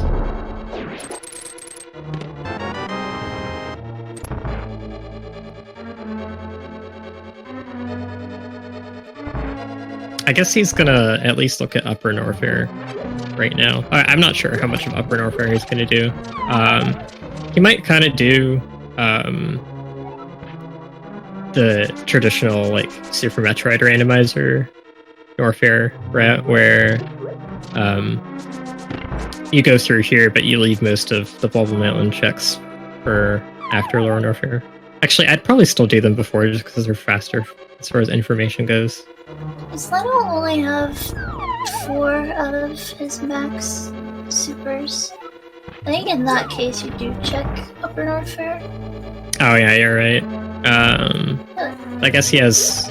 Can't really read it. I think that is a 0-2 or 0-3 at this point. So yeah, I guess, like, you do some checks. maybe farm the speed bugs. Supers are kind of important in Lower North Fair. Yeah. But it's like, the best thing they could find up here, obviously, is gonna be Charge Beam, but they also only have Ice Beam right now, so like, Charge is almost like, not that helpful until they find at least like Wave or Squeezer, and especially Plasma would be great. Tilly! Oh no! Ah, a lot of cold start deaths today. Yeah, Cold Start is rough, but if he gets out of hand, if you miss kind of the initial spin, I didn't see if Tilly missed the initial spin or not. I think he got it, because it looked like they were grouped for part of the fight. But yeah, cold start deaths with tempered as well. The main issue here, I guess, is I was gonna say the main issue is mail, but I think Leno had blue mail. He had green. I just thought it was blue, but oh right, because yeah. Sonic. Okay, yeah, right. we went over remember? this. Yeah, okay, so cold start is pretty dangerous with green mail. But with tempered, I guess it depends on your consistency in keeping them in the corner. Because when I started running, when I was doing the vanilla speedrun, like 10 years ago, I'd die a lot to cold stare. I had so many runs just die to cold stare. Just because like I didn't actually know how to keep it in the corner, and despite having a tempered sword, really powerful weapon against them, it's not really enough if you get hit twice on this kind of health. Yeah, and the ice cubes that fall from the sky. Hooray, 2 hearts on green mail. So that's a lot of outside damage if you're trying to avoid the puffs. Get sniped by one of those guys. I would probably say Cold Stare is by far the boss that I've died the most to in my tiny little career. It was definitely true for me back then, but like a lot of that was not having a way to practice on console. But that was definitely the boss that killed most of my runs. There's a lot more understanding nowadays in terms of like how the bosses actually work and what the best ways to be consistent are. But those are also the things that like the less experienced runners of the game aren't gonna necessarily have that knowledge. Until I'm doing this icebreaker setup and I just hear like the Cane of Samaria block sounds. It just sounds like a cat purring in my ear. It's just like I know there are like tons of different setups people do for icebreaker that they've learned. I don't exactly know. I don't know what cue he's trying to go for here, because I highly recommend using sword buffers for this, because you can pretty much tell when you've moved exactly 1 frame to the left. He's really low on magic too. Funny thing is, they have like tons of bombs and tons of money, but like it's so inconvenient to go to the potion shop when you don't have flute. Yeah, it kind of sucks in SMZ3 because I think from version 10 onward, the bottles did not come with random contents anymore, which is kind of like, honestly, I kind of felt like I wanted that, because I felt like a lot of Link to the Past seeds were just too easy, because you would get free blue potion in a chest somewhere, like maybe you'd get multiple potions in a seed, and you just wouldn't have to think about routing the potions in. You could make mistakes with like no penalty. And then now that we actually have SMZ3 version that just comes with all the bottles empty, I decided I don't like it anymore. I hate it. It makes me sad. It's a little bit boring too. You don't get the variety. Leno's using space jump to drain the acid. Check the GT missile from the front. He's firing a lot of his missiles. And Thor, taking out Armo Sights. This is 5th crystal. Pretty solid Thor there. And now I'm gonna work on getting GT in the proper position. Standing there or kneeling there, either way. One of those super shots hit the super that GT threw back, which is kind of bad. Yeah, he didn't quite have enough to take GT down in one round. Grapple's really good for being able to farm your supers back. So he was shooting missiles for no reason, and it was because as part of Gold Teresa's AI, he will do the crescent attack if you have 32 or more current missiles. BT actually has something similar. He does a slow crescent attack if you have current 5 or more, but if GT's throwing crescents, then he isn't spitting orbs that allow you to farm. And when you have no beams, farming the supers back from him is really your only effective way of dealing damage. Oh, there's charge. There it is. And the checkerboard cave. That's a convenient spot for it. It's kind of funny because like they're gonna find their fire rod here too, and then they're just gonna be in go mode. I mean, their beam's not great, but having some percentage of the ammo you'd need from Mother Brain helps a lot with that. Yeah, this is the kind of situation. Oh, there's high jump as well. Also nice to have. Like, you'll maybe do the very close on the way extra checks for extra ammo to supplement your bad beam. Also a pretty good odds that you run into at least one other beam somewhere in GT or on Laser Bridge or something.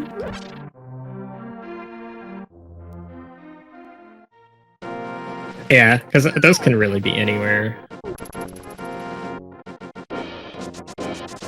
Just the funny thing is that it looked like it was really good for Tilly to go over to Desert and find the fire rod. But all the other kind of stuff we were concerned about, like particularly charge beam, was right next to it in the Mire area, but not accessible from the Light World side that Tilly came from. Yeah.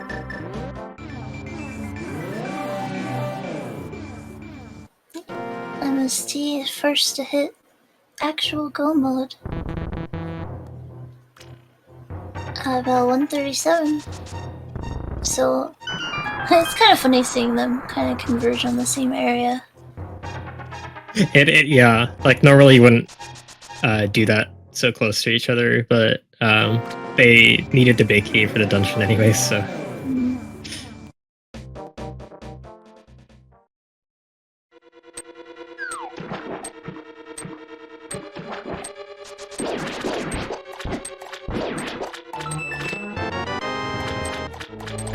Yeah, and I really don't see a reason why Thor or Tilly would actually come back into the Mire and check checkerboard. So I highly doubt they will find charge beam. Like if they still had to, if they had to do Mire, like if Mire was a crystal, then they would, but it's not, and they've both done Desert already. That's pretty unfortunate. There's other cases of this where like the pendant layout can screw one player for a reason that kind of technically doesn't have to do with the actual dungeon that the pendant is for. Like there's been some seeds where someone is just really disincentivized from going to Village of Outcasts because Thieves Town is a pendant. That happens more in SMZ3 than it does in standalone Link to the Past. In standalone, you're very likely just going there anyways, because you're going to run out of easy checks sooner.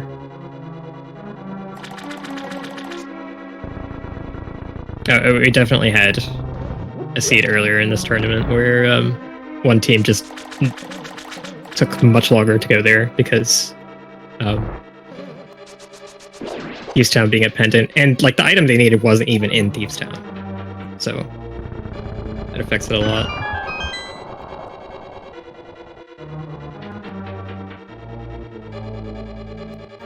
Right, they're gonna race their lower Norfair clears. MST a lot better off on super count right now than Leno is.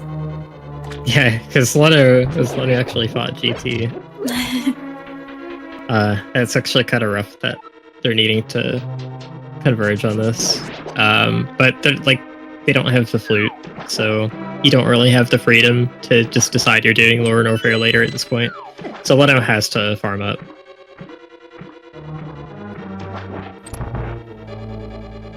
Oh, actually, Thor has done Eastern. So he's gonna do Control Rock, he's gonna have all his crystals. Oh yeah, you're right. I forgot about that. That was so long ago. But I do remember him getting the item there. I wonder if he'll just go straight to GT and just clear that and then still have like 2 SM bosses left. Not something you see every day. Yeah, so he was more ahead in crystal count than I thought he was.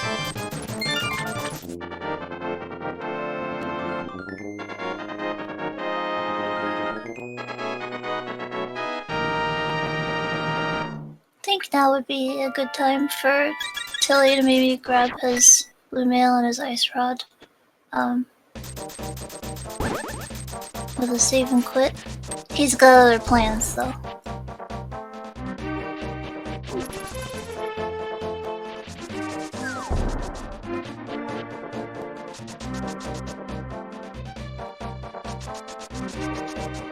I guess he's going to go to Eastern at this point. I guess so. From the Dark Worlds, which is interesting. I mean, there's not really a reason to mirror necessarily. But it makes me wonder if he's gonna feel like he should. Like, did they check any pod? Tornado did some pod checks. Yeah. Okay. Yeah. Tilly doesn't want to pay Kiki. Okay, so this is just for Eastern then. Because I'm kind of wondering, like, they still do plan on doing some extra checks because of missing ammo.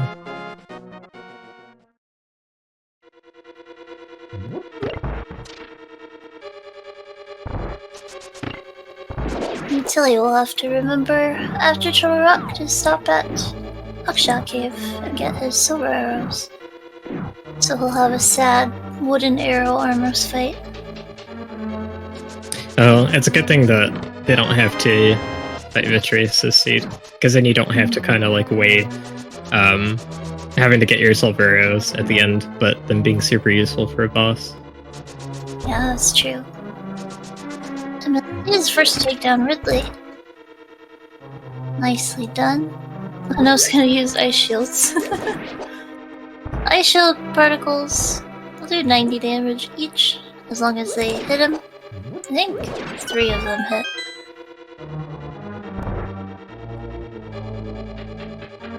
Yeah, I think the ice shield particles are the only special beam attack to share.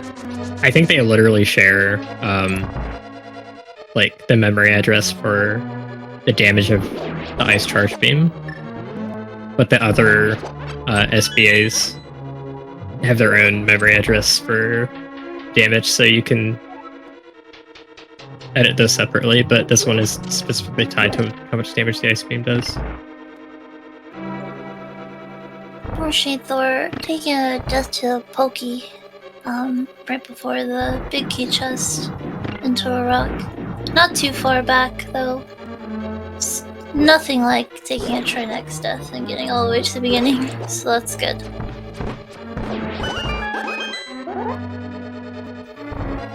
Jewel Rock is a nice dungeon for which to have powder in your inventory, but we haven't seen that. Have we? No. No. I just heard a fairy, so I was like, what? But I think Tilly got a fairy. Yeah, random fairy drop, I think.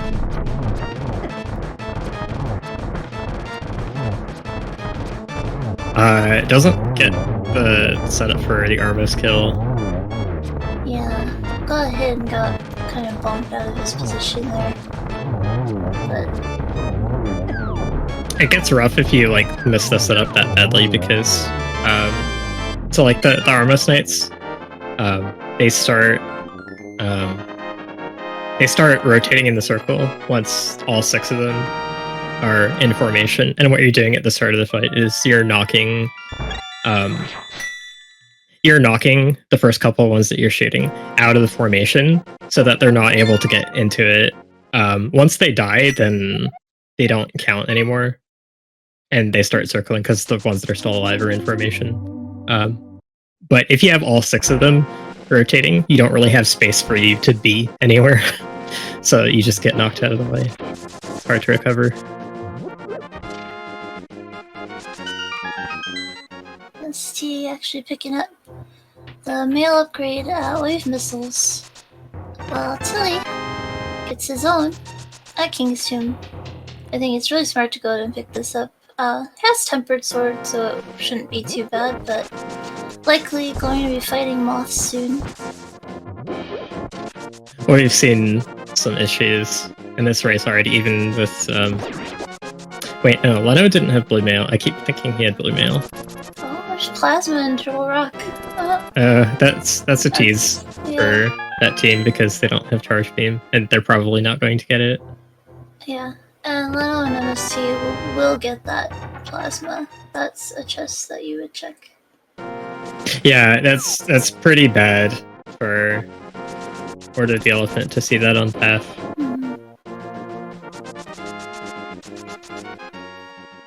They don't know that though.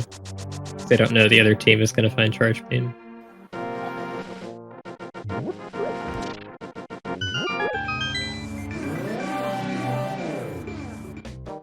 And it could just be like kind of lucky for Order of the Elephant if like the Gannis Tower big key is somewhere like Ice Armos or something, and they end up collecting a bunch of ammo looking for it. That would actually be a pretty good scenario for them, for a chance to make up time.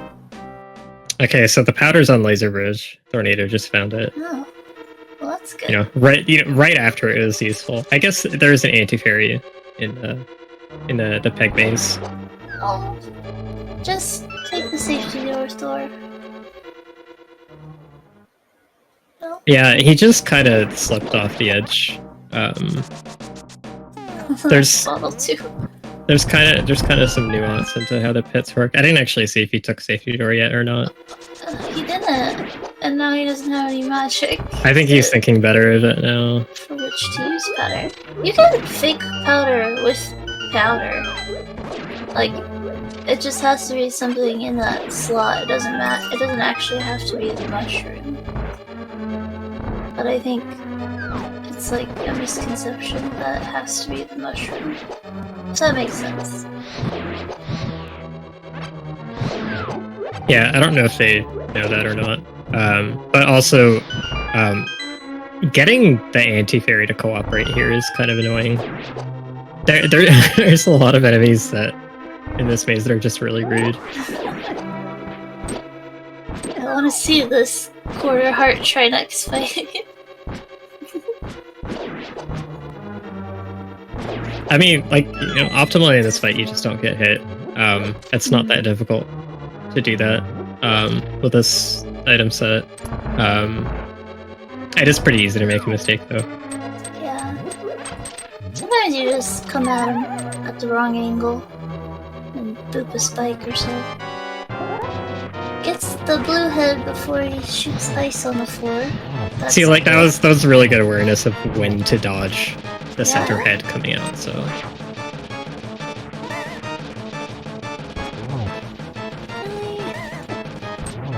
Well, we should be okay. Just 4 little swats on the moth.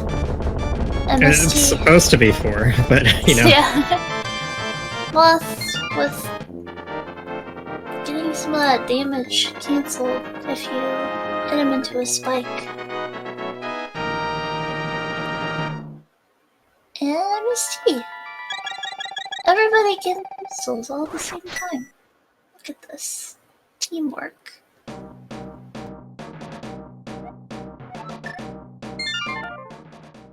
Yeah, that was a really, really nice job on that Trinex. Keeping your composure. Not letting him scare you. Good job, Flora. Are MST and Leno really this behind on crystals? I guess they... Yeah, okay, so Artie the Elephant just like literally hasn't done Lower North, right? Yeah. Okay. That's why this looks so, I was wondering where they had caught up from. Yeah, the Lower North area is relatively long compared to like the Go Mode Crystal Dungeons in this game, so I guess what they're doing is like they have figured out that nothing required is in Lower Norfair, so I guess they're going to do GT to try to get better items for Super Metroid before they do that. Possibly including Charge Beam.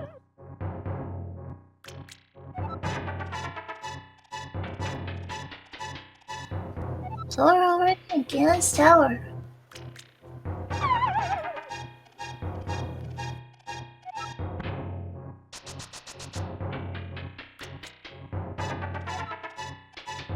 That's funny, Thor never got the Ether and the Quake that are in Hype Cave. Oh, and there's the big key really early.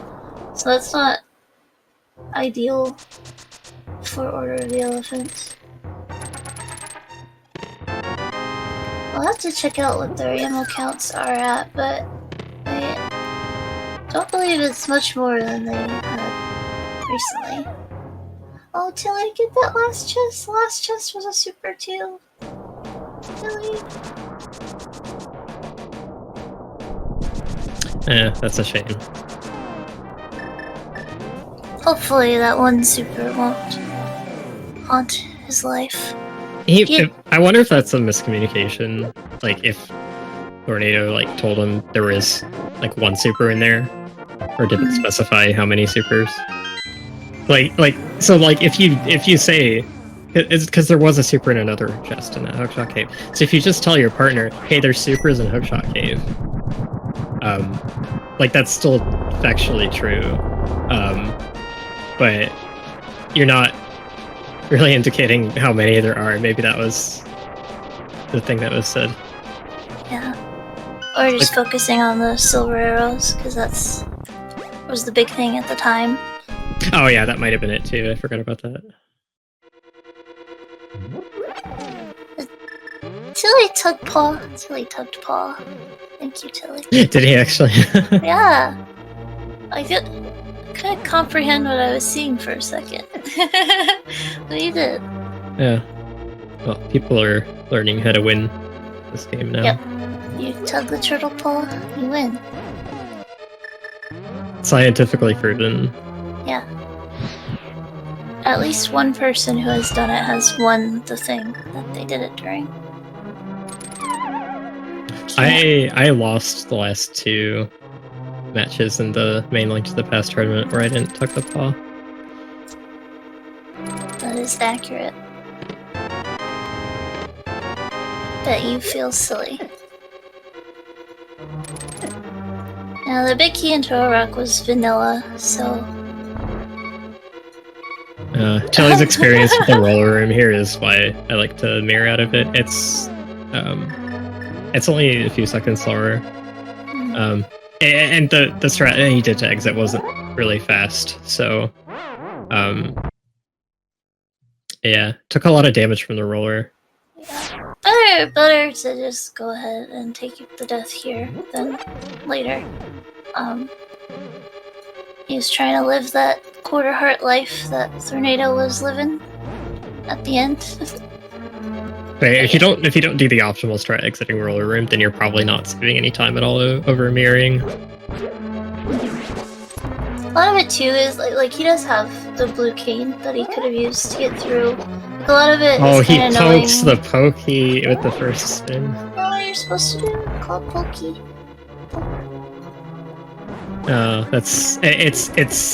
It's a misleading set of like it's not meant to be read as an instruction. Like you get a key from the pokey, but it's not poke key. Like it's not meant to be read that way. But yeah, Turtle Rock has a lot of full magic pots, and knowing kind of when the best time to actually pick them up is, like, he could have. I didn't really see what he did exactly, but like, he could have used his blue cane and picked up that magic pot on the way out instead of on the way in. Just. Chain chops are so powerful. They hurt so much. Use your blue cane. Or don't. You got this. Yeah, you basically like just use magic for free in that room, basically, depending how you route it. So yeah, or like you said, mirror out. I think especially mirroring out is good if your intent is to check the compass chest. I don't think Tilly needed to check the compass chest. I think it was an item. I have lost a tournament match because I didn't mirror out of roller room, and I took a hit, and then I ended up dying to chomps that I wouldn't have otherwise, and that decided the race. So I try to make sure I mirror out if I'm feeling even a little bit uncomfortable. This is amazing. This is a lot of lag. It does work. It actually, I mean, like with the situation he's in, I think it was it's bad. a pretty good way of approaching it. He poked it again. It's just like, you gotta be careful. You gotta like actually release your spin before it touches your sword.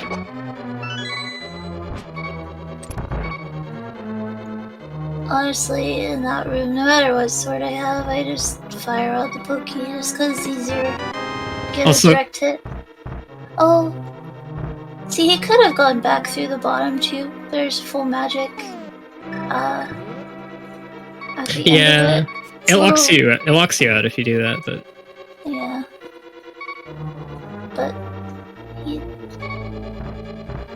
is in a very not great position, and magic would help. so I'm pretty sure that eye laser on that door to Vanilla Big Key, I'm pretty sure that doesn't depend on the direction you're facing. Like it'll just shoot you if you're in line with it, no matter what. So he was kind of trying to face away from the door to prevent it from shooting him, but that was actually working against him because it was making him take longer to open the door and go through it. Is it facing based? Okay, I might be wrong. I feel like it's not. I feel like it attacks me for no reason, but I don't know anything. Thor had a really nice fast agate too. It's a cannon.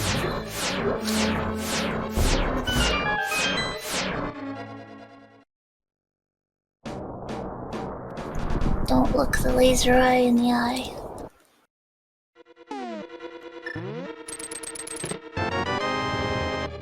Oh, Wayfame was in the big chest. I didn't notice that on Thor's side.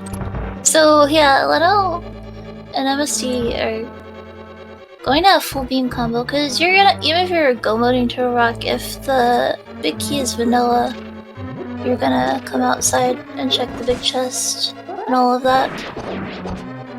Which you wouldn't normally do if you had the big key already and it wasn't vanilla.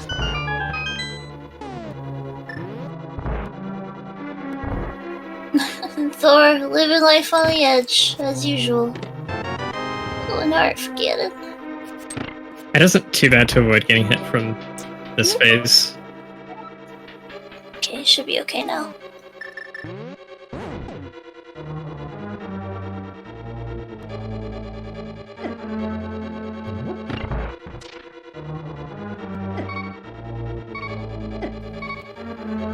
Tilly can get these pots over here.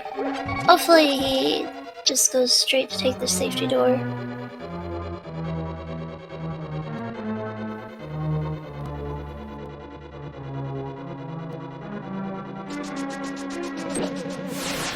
Okay, I was wrong by the way that that eye only shoots if you're facing it. At the locked door. I've had times where I disagreed. Well, okay. So like the thing that happens that get your single G's in chat for Tornado. Yeah, little G. Defeating Gaiden. It's gonna be a bit extra for them because they have to fight Ridley. To access Mother Brain. Plop plop plop.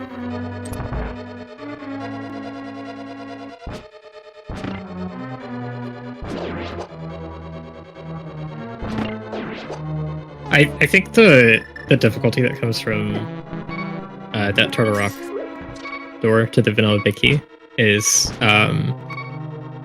so like if you hold diagonal near a door frame, it actually slows your movement down. So if you're facing the door frame, but you're moving up,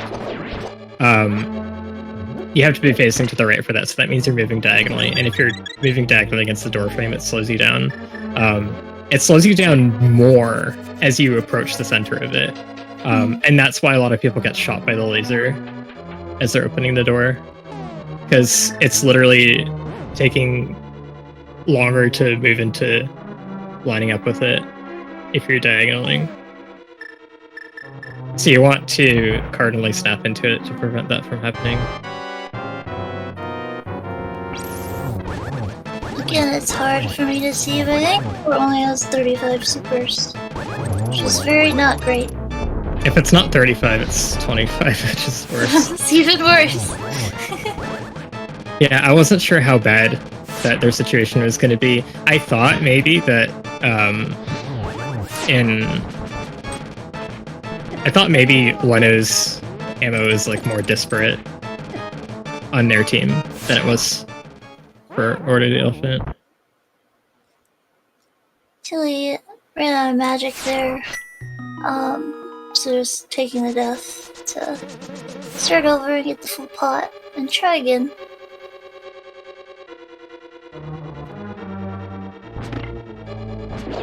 Yeah, that's a death that I think would have been really easy for Tornado to take that death, going in with 1.5 hearts, but it's not too bad to die here with the safety door.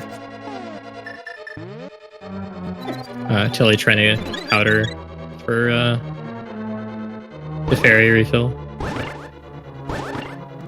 Should help on the refill. Got kind of like the fast ice spray from the ice head, which always kind of sucks. Just didn't really have a chance to not let that happen.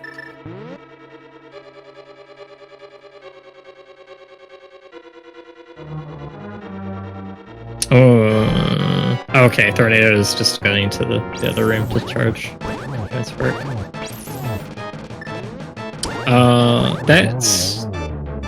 That's not faster than powerbombing the pillars. But I guess that's how I wanted to do it.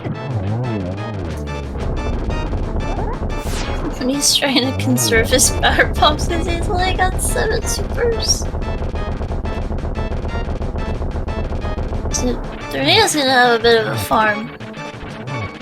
Careful, Tilly! You got this!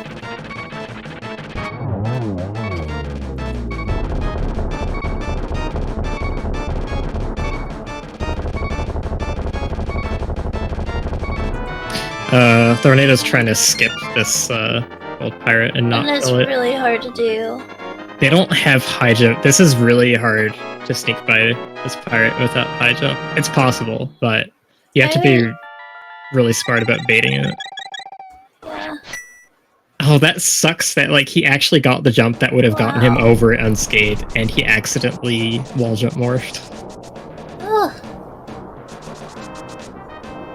Oh, and he's got nothing in his reserve. Did he pop that reserve? Yeah. You don't want to pop a reserve in this situation because it can give you a free. It can let you take a free hit. Yeah, so like if you didn't pop the reserve, you would have been able to tank that pirate and not die.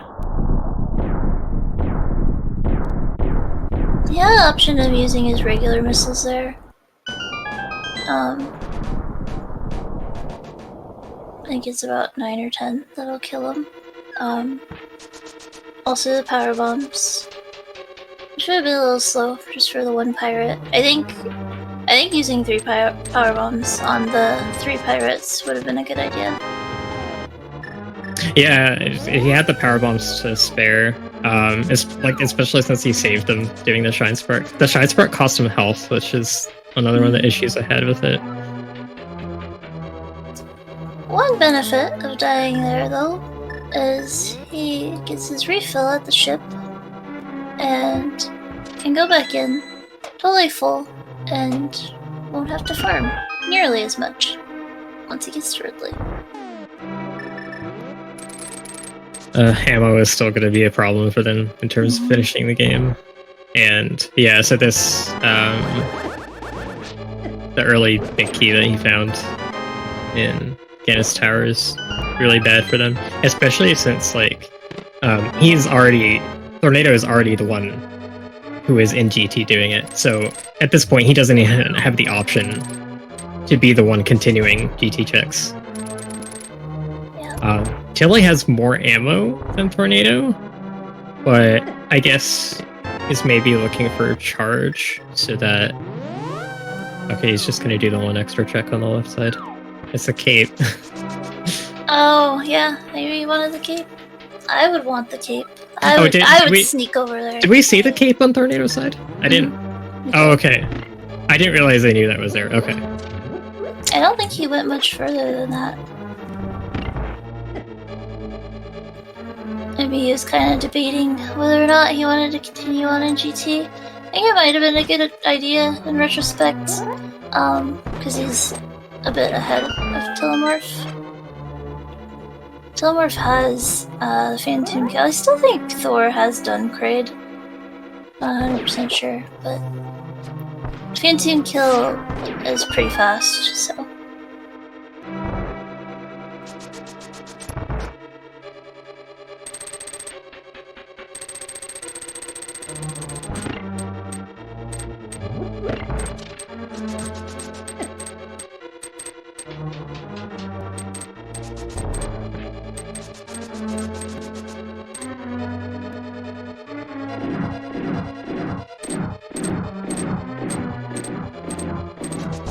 So, hopefully fewer issues. I don't know how many reserve tanks they found. Probably at least 2, I think. I know I believe both teams have seen all 4. I know Tilly saw one at high jump that he skipped, but he got one out of a chest somewhere in Kakariko or something, and then he also got one at Criteria Power Bombs. Okay, I want to see how Tornado handles this room now. So this is actually a place where a low % experience would help. Because one of the strats the low % does in this room. Oh wow, he grouped all the pirates on the same side. Wow, that worked out. So that's really hard to do. Yeah, that would be much better. But like one of the things that low % can do is you get 2 of the pirates to group on one wall and stack on each other, so that when you shoot your supers at it, they each hit both of them. You kill 2 pirates has 3 supers, and then the one that's remaining you can either like try to daredevil skip like he was trying to do before, or you can kill that at a lesser cost.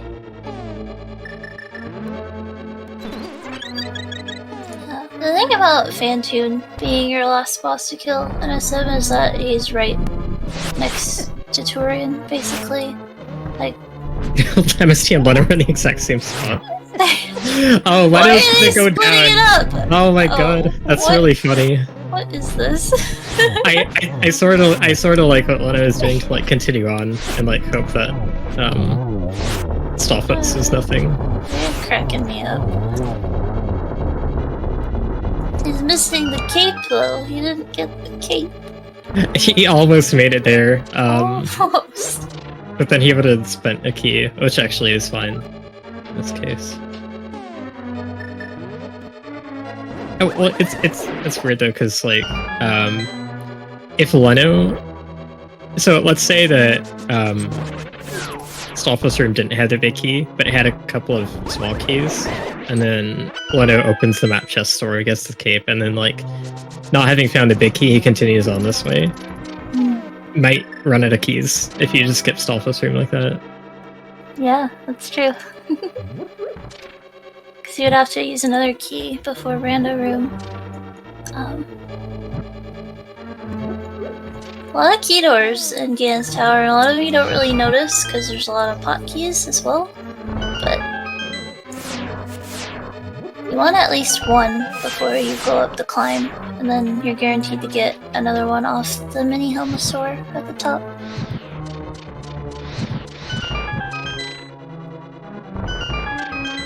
So Thor's got Ridley in a nice pogo pattern. Yeah, the Ridley kill with Supers is something they all have a lot of experience in. There are some matchups we'll see in this tournament where, like, some of the more Zelda-heavy people aren't going to be as familiar with Ridley's AI. It's a really complicated AI. Oh, Tiller poked Oldorm again, and then did a tempered spin to enrage it. Seems to have a thing for enraging Oldorm today. He likes poking things. What can I say? Covers nicely though. Handled it well.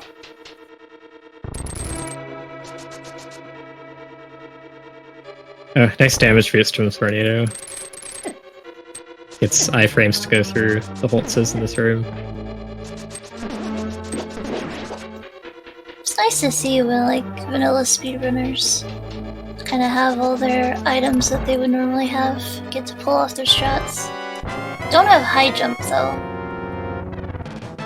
I just realized that Tornado never picked up Screw, and he was just an elevator transition away at the time when Tillamore found it. Where was it again? It was at Old Mother Brain. Oh, that's, I mean, I don't know. That's kind of... Yeah, I know it's something you wouldn't have gone to pick up. I would have. I guess, like, my question, I guess, is did he have Plasma at the time? Probably not. No. That was really early.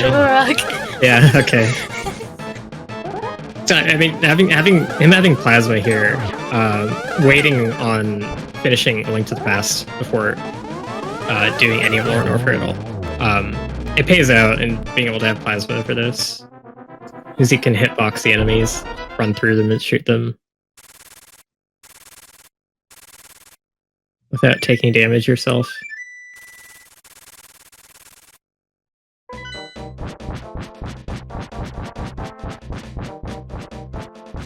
It really sucks. The secret Fireflies is nice for him. Nice. I think it's 40 now. But it really sucks being like at the end of the match in this pseudo go mode. I know this feeling. I know this feeling in regular SM Rando.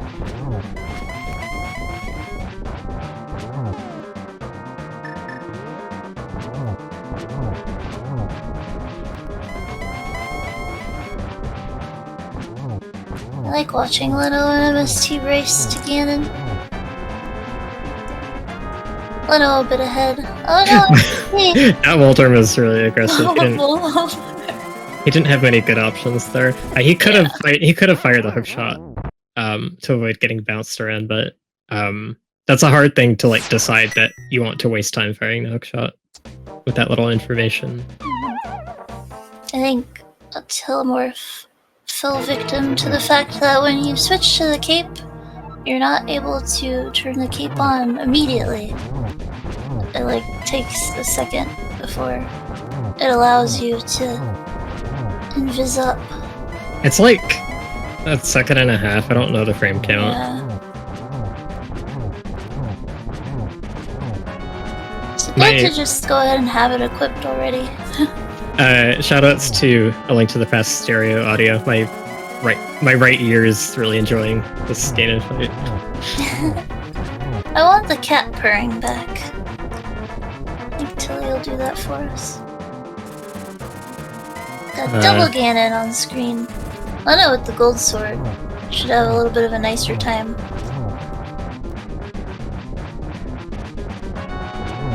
Oh, he didn't mean to hookshot the torch there. He hookshot it right into the where the fire bat ring expanded. Pick up your missiles, Thor.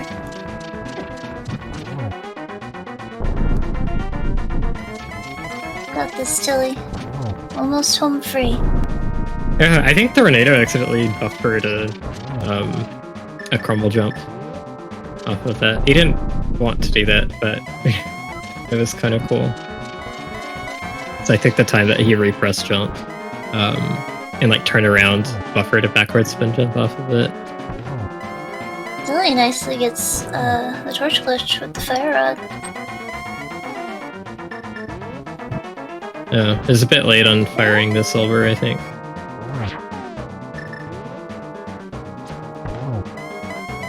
Three minutes. Leno gets a nice double to end his. Get your little G's for Leno. In chat. And for Tilly. And Tilly.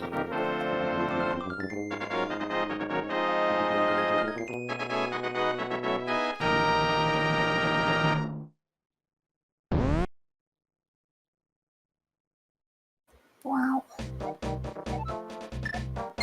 Now MST needs to be careful. I don't know if MST's taken any boss deaths today. I think everyone else has. Could it be that MST is a good player?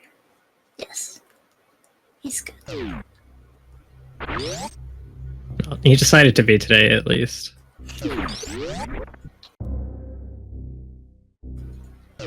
Oh, he didn't go for the free double. That double was so free, and he didn't go for it. I'm sad.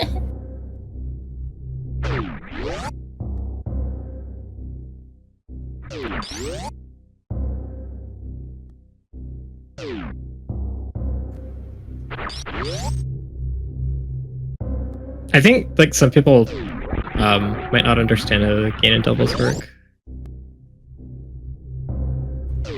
I don't. I only know fear and desperation in that fight. I hate the Ganon fight. Alright, single G for MST. Single G. So, the extra silver hits you can get are when your silver doesn't push him to the very edge. So, if you get a horizontal lineup like that along the bottom, and you're pushing him away from the edge, you can get a double or a triple if you're fast enough. But as soon as he gets to as soon as the arrow pushes him to the edge of the pit, you aren't going to be able to hit another one, because he's going to warp away.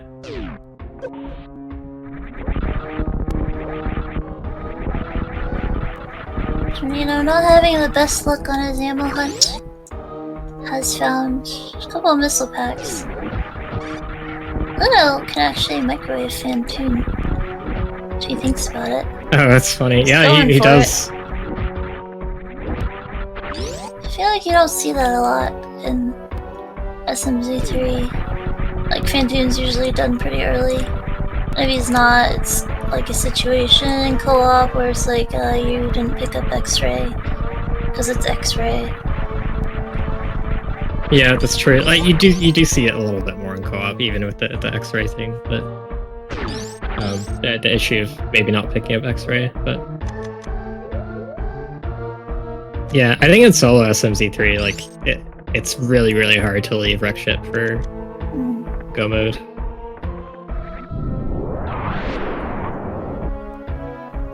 I can't recall who was ahead intro. I think it was Leno. And why MST wouldn't pick up Wave Beam, because don't know. I guess he wouldn't technically have to go to the big chest since he knows that it wasn't a small key. But wave beam would make up enough time for that, I think, at this point.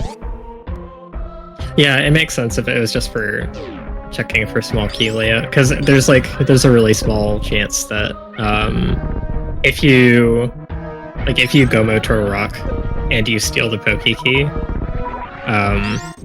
and you don't go outside onto the ledge, you will run out of keys if there's a key in both the big key chest and the big chest, but it's fairly rare that to happen. Yeah.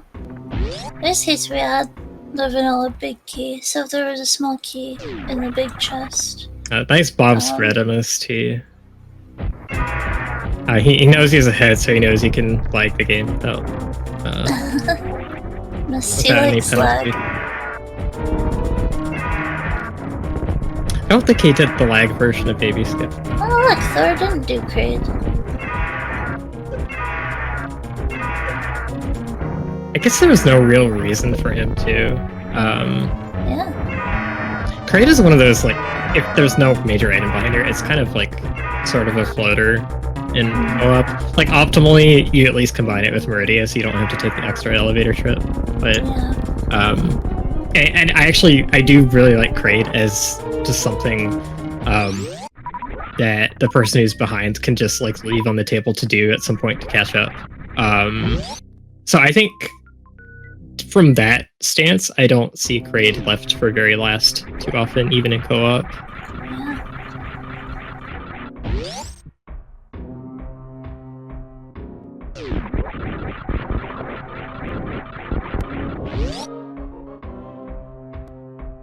I want to say there was a 95-40 now. Just Yeah, so that not seems right. enough.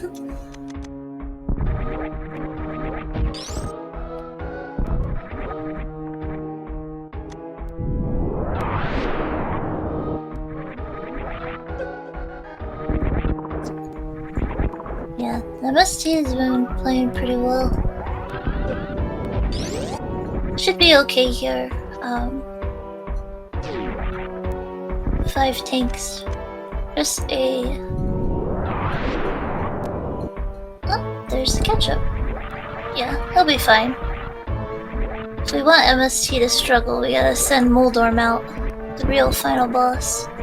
He's putting Moldorm in Super Metroid.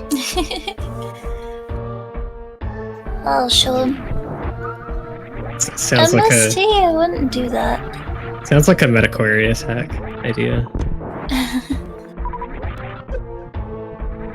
Tilly at 70-55. Which is enough.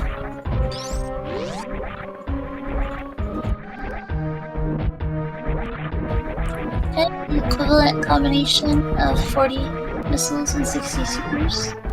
95. Oh, sorry. Interrupted. Oh, you're fine. Go ahead. 95-40 is like barely not enough. One more super pack would do it. 5 supers should do the trick. Yeah, thanks to Nintendo Power. Like, Nintendo Power for the Phantom 5 super thing, they could have just gone with like 1 missile and 4 supers would cut out an enrage phase. But no, they couldn't have that.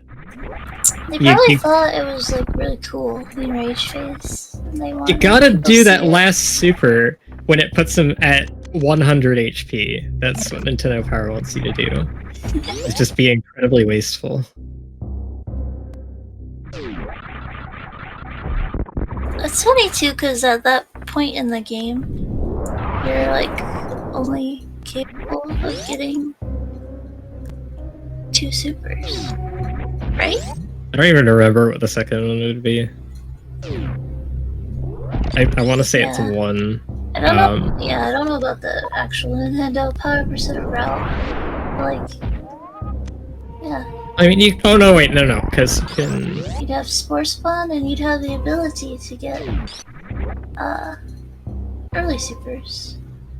Oh yeah, because you could get early supers on The time. rest are in Rickship and Meridia and Lower Norfair. Oh, there's Etikun supers. Oh yeah. I often don't think of like taking power bombs and then like not going to Rick Ship and just going to Red Star again.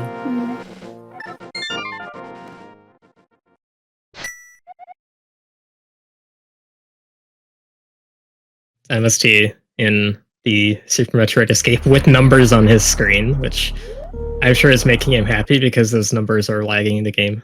Yep.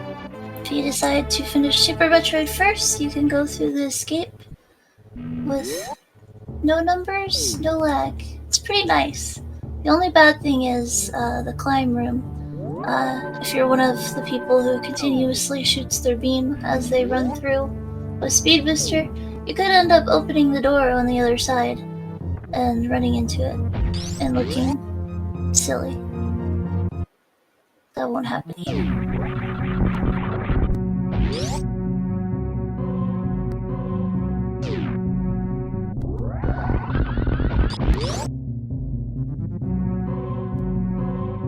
That's a good point too. Bad thing about finishing Super Metroid first is you still have to finish A Link to the Past. And Ganon's Tower's terrible. Alright. MST! Metroid MST has finished in first place with a time of 2 hours, 26 minutes, and 1 second. So GG to MST. Yeah, Lana is one escape behind, which is like a minute, and it's like a minute 15.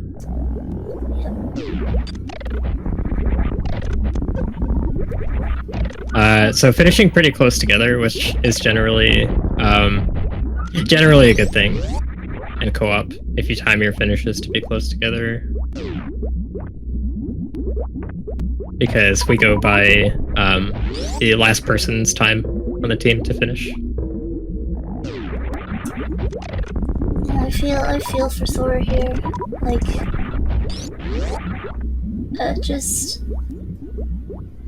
it's no fault of his own. Obviously, it's the randomizer and then the co-op aspect of it. Like, he just didn't run into a good amount of ammo to help him out here. He has 95-45? Honestly, like, it was actually, I think ironically, it was the desert play to get Fire Rod from the Light World that caused this. Because if they had waited to mirror from Dark World, they would have been in that area and they would have gotten Charge Beam that was there. And finishing up for Team FailGuys and taking a win, Lenofist finishes with a time of 2 hours, 27 minutes, and 29 seconds. Just the time for the FailGuys. GG to Lenofist and Metroid taking the win, taking the revenge from the SM Rando League. Did a really nice job.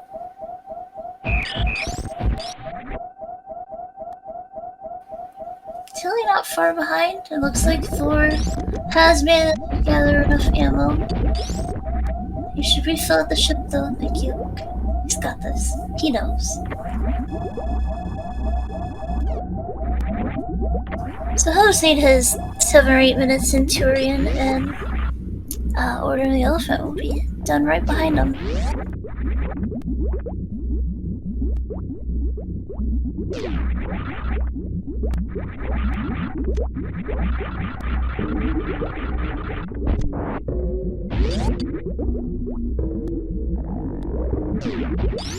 Hey, we're getting the FailGuys in here for an interview. We've got Lenofist, Tugpaw. GG, Leno. GG. Did you tuck paw? I did tuck pop. I didn't tuck pop, but tuck Oh, what? Oh. What? What? Get out. I don't... Well, the other team tucked paw. Yeah, the other team tucked paw. Okay. They obviously won then. Yeah. Yeah, that's how this works. We already explained this. Yeah. But GG's guys. I know MST is not here. He doesn't like to join the interviews as much, but What did you think of how the seed went and your communication? I got a little worried because obviously we had Dark World access in it seemed like a minute and a half with both gloves and Moon Pearl being available kind of early.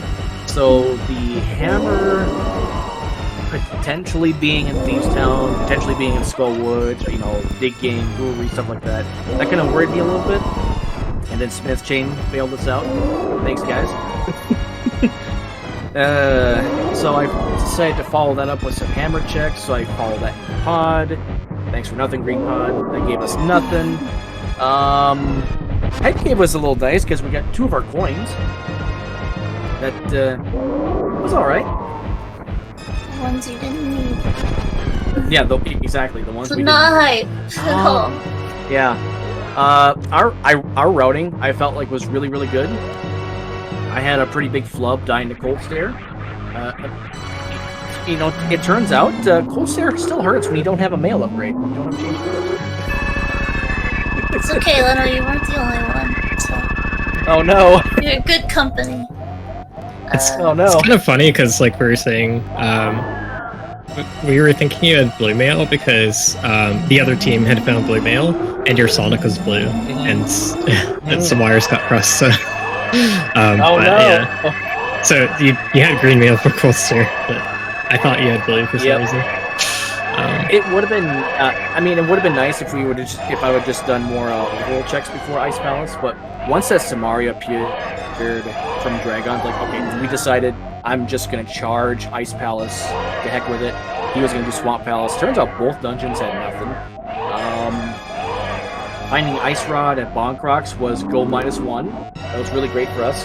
And then it was all of Norfair. The rest of the Dark World, Misery Mire, you know, all the garbage that could have had Fire Rod. And Fire Rod could have been literally anywhere, almost. MST in chat, not trying to interview with us, but yeah, MST, I was saying how I think you're the only one on stream who did not die to a boss. But you are also the only one who took Moldorm Falls, so it evens out. But yeah, speaking of the Fire Rod, Tilly and Tornado were actually in technical go mode, so like ammo mode, before you guys were. Oh. Tilmorph taken the Master Sword in the book, going like right away to Bombo's tablet. I think they kind of felt they didn't want to orphan that tablet. And then right into Desert, and yeah, getting a Fire Rod, and that's actually what hurt them in this race, because since Tilly found the Fire Rod there in Desert, Thor, of course, followed suit. And so they didn't go to Desert through the Lower Norfair portal and mirror to it, and therefore did not check Checkerboard ever. And we're not ever going to go back to Checkerboard and get charged. So Thor has actually been looking for ammo for a while. He's entering now. Tilly had a little bit more ammo, but still wasn't great. But yeah, that's kind of what really slowed them down. Otherwise, they would have been a little bit ahead, just depending on how the rest of the bosses and stuff went for them. Okay.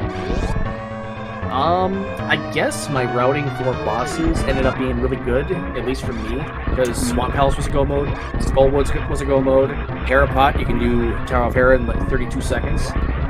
It was just a matter of the TR play. There was a communication mishap. I completely spaced out what was on Chain Chomp. I told him to skip it. It was a key. Whoops. Oh, I didn't catch that That's part. my bad. That ended up being a problem? I didn't catch that part. It was a problem because he had to mirror and just do the front half of TR all over again before you get to the big key. So that cost completely us. missed that. That cost us. Yeah, that cost us about a minute and a half, something like that. So that, if things worked out differently, could have been a deciding factor. Tilly's gonna save the animals. Did they ever find the flute? We did not. No, we did not see the flute. You guys found the Meridia horde of items first, but yeah, they found the Fire Rod first and Ice Rod first. But Tilly saving the animals. Gonna finish up here for Order of the Elephant. Tillamorph finishing with a time of 2 hours, 34 minutes, and 43 seconds. So GG to Tillamorph. Tornado GG. on the baby. Not far behind.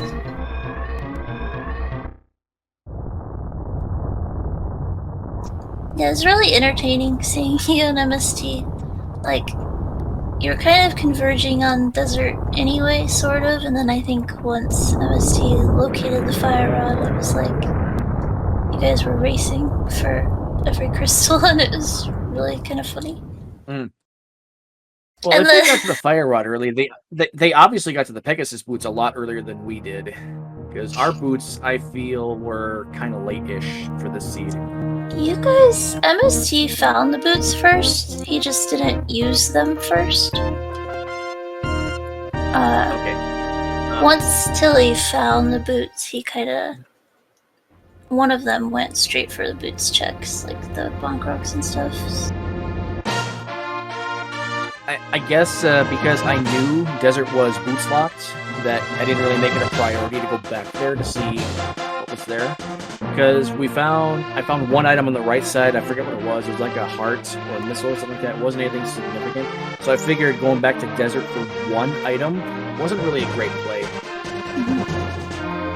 It turns out it was a great generally item. agree with that. But, well, they did do it. I think statistically in co-op, like just the amount of value from that position wasn't really worth it. They got the fire rod from it, which could have been really good, but it seemed likely you were going to get that from Meyer at some point, from the Meyer side. And then it really hurt them to have that be the reason that they mischarged me in. And it was some extra time spent walking to Desert that could have been avoided. I think if we didn't hit Go Mode in Desert, one of us does do Lower North Fair, or not, one of us does Lower North Fair, the other one doesn't do Meyer. Even though Meyer was garbage pendant and just 2 items. Yeah, it makes a lot of sense. Speaking of splitting up stuff, I thought it was really funny when you guys were both in GT at the same time, and MST went up to Stalfos' room and you split up and you went down towards the map chest. Yep, and I literally told him, I'm going down unless you tell me to go back up. He's like, oh, go back up. He made you miss the cape, though. Is that a real friend? Oh, no. Cape was in It's the okay. map chest. Oh, alright. I kind of goobered myself out of Burna anyway from, I think it was in Paradox. So I was just concentrating on Morph Ball. I was going to be upset if I had to do Spike Cave with that loadout. Real safeties. Tornado finishing up here. For his team, Order of the Elephant, and Tornado has finished with a time of 2 hours, 38 minutes, and 9 seconds. It's GG to Thor. Really had a quick end of the game there once he got his ammo collected. GG. GG's to them. We'll see if they want to come in as well. Talk to us.